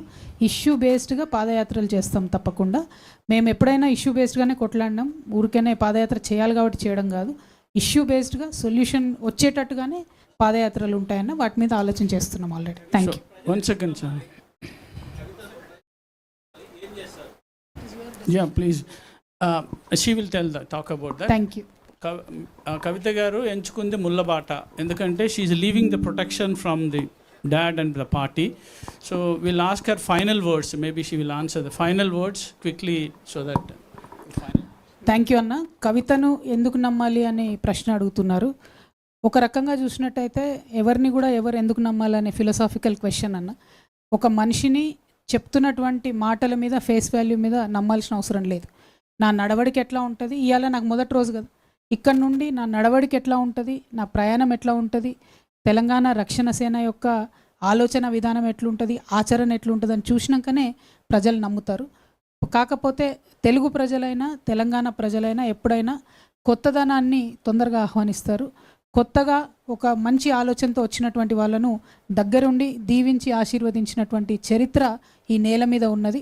పైగా మేము తీసుకునేటటువంటి అనేక అంశాలు మమ్మల్ని ఇవాళ ఎక్కడికి పోయినా యువకులు అక్క ఇది మా పార్టీ అంటున్నారు, జెన్జీ వారియర్స్ ఇది మా పార్టీ అని ఓన్ చేసుకుంటున్నారు, మహిళలు ఇది మా పార్టీ అంటున్నారు, మైనారిటీస్ ఇది మా పార్టీ అంటున్నారు, బీసీలు ఇది మా పార్టీ, ఆనాడు ఎన్టీఆర్ గారిని ఎట్లా ఓన్ చేసుకున్నామో మిమ్మల్ని ఇవాళ అంతకన్నా ఎక్కువ ఓన్ చేసుకుంటామని వచ్చిన ప్రతి ఒక్కరు మాకు చెప్తున్నటువంటి సందర్భాన్ని మేము చూస్తున్నాం. ఇట్లా వేరియస్ సెక్షన్స్లో మేము ఎక్కడైతే పని చేసుకుంటూ వెళ్తున్నామో కన్స్ట్రక్టివ్గా ఇప్పటివరకు పనిచేసాము, క్లారిటీ ఆఫ్ థాట్తో పనిచేసాము, ఎక్కడా కూడా శశభిషలు లేకుండా పనిచేసాం. కాబట్టి ఆ యొక్క సపోర్టు ఆయా వర్గాల నుంచి వస్తుందని చెప్పి నేను బలంగా నమ్ముతా ఉన్నాను. అన్నిటికన్నా ఎక్కువ మా జర్నలిస్ట్ మిత్రులు కూడా మమ్మల్ని ఇంత పెద్ద ఎత్తున ఆహ్వానించి మరి మీరు ఇంత సమయం ఇచ్చి మొన్న పార్టీ లాంచ్ కూడా ప్రతి ఒక్కరు కూడా పెద్ద ఎత్తున కవరేజ్ ఇచ్చి క్యారీ చేసినందుకు అన్ని మీడియా సంస్థలకు, యూట్యూబ్ ఛానల్స్కి, పత్రికా మిత్రులకు అందరికీ కూడా మనస్ఫూర్తిగా హృదయపూర్వకంగా ధన్యవాదాలు తెలియజేస్తూ ఒక మంచి ట్రాన్స్ఫర్మేషన్ తేవాలనుకుంటున్నాం. ఒక రెవల్యూషనరీ తరహా ఆలోచన విధానాన్ని రాష్ట్రంలో తీసుకురావాలనుకుంటున్నాం. దానికి మద్దతు పలకవలసిందిగా సంపూర్ణంగా మరొకసారి వినయపూర్వకంగా నమస్కరించి మీ అందరినీ కోరుతున్నాను. Thank you. జై తెలంగాణ, జై టీఆర్ఎస్.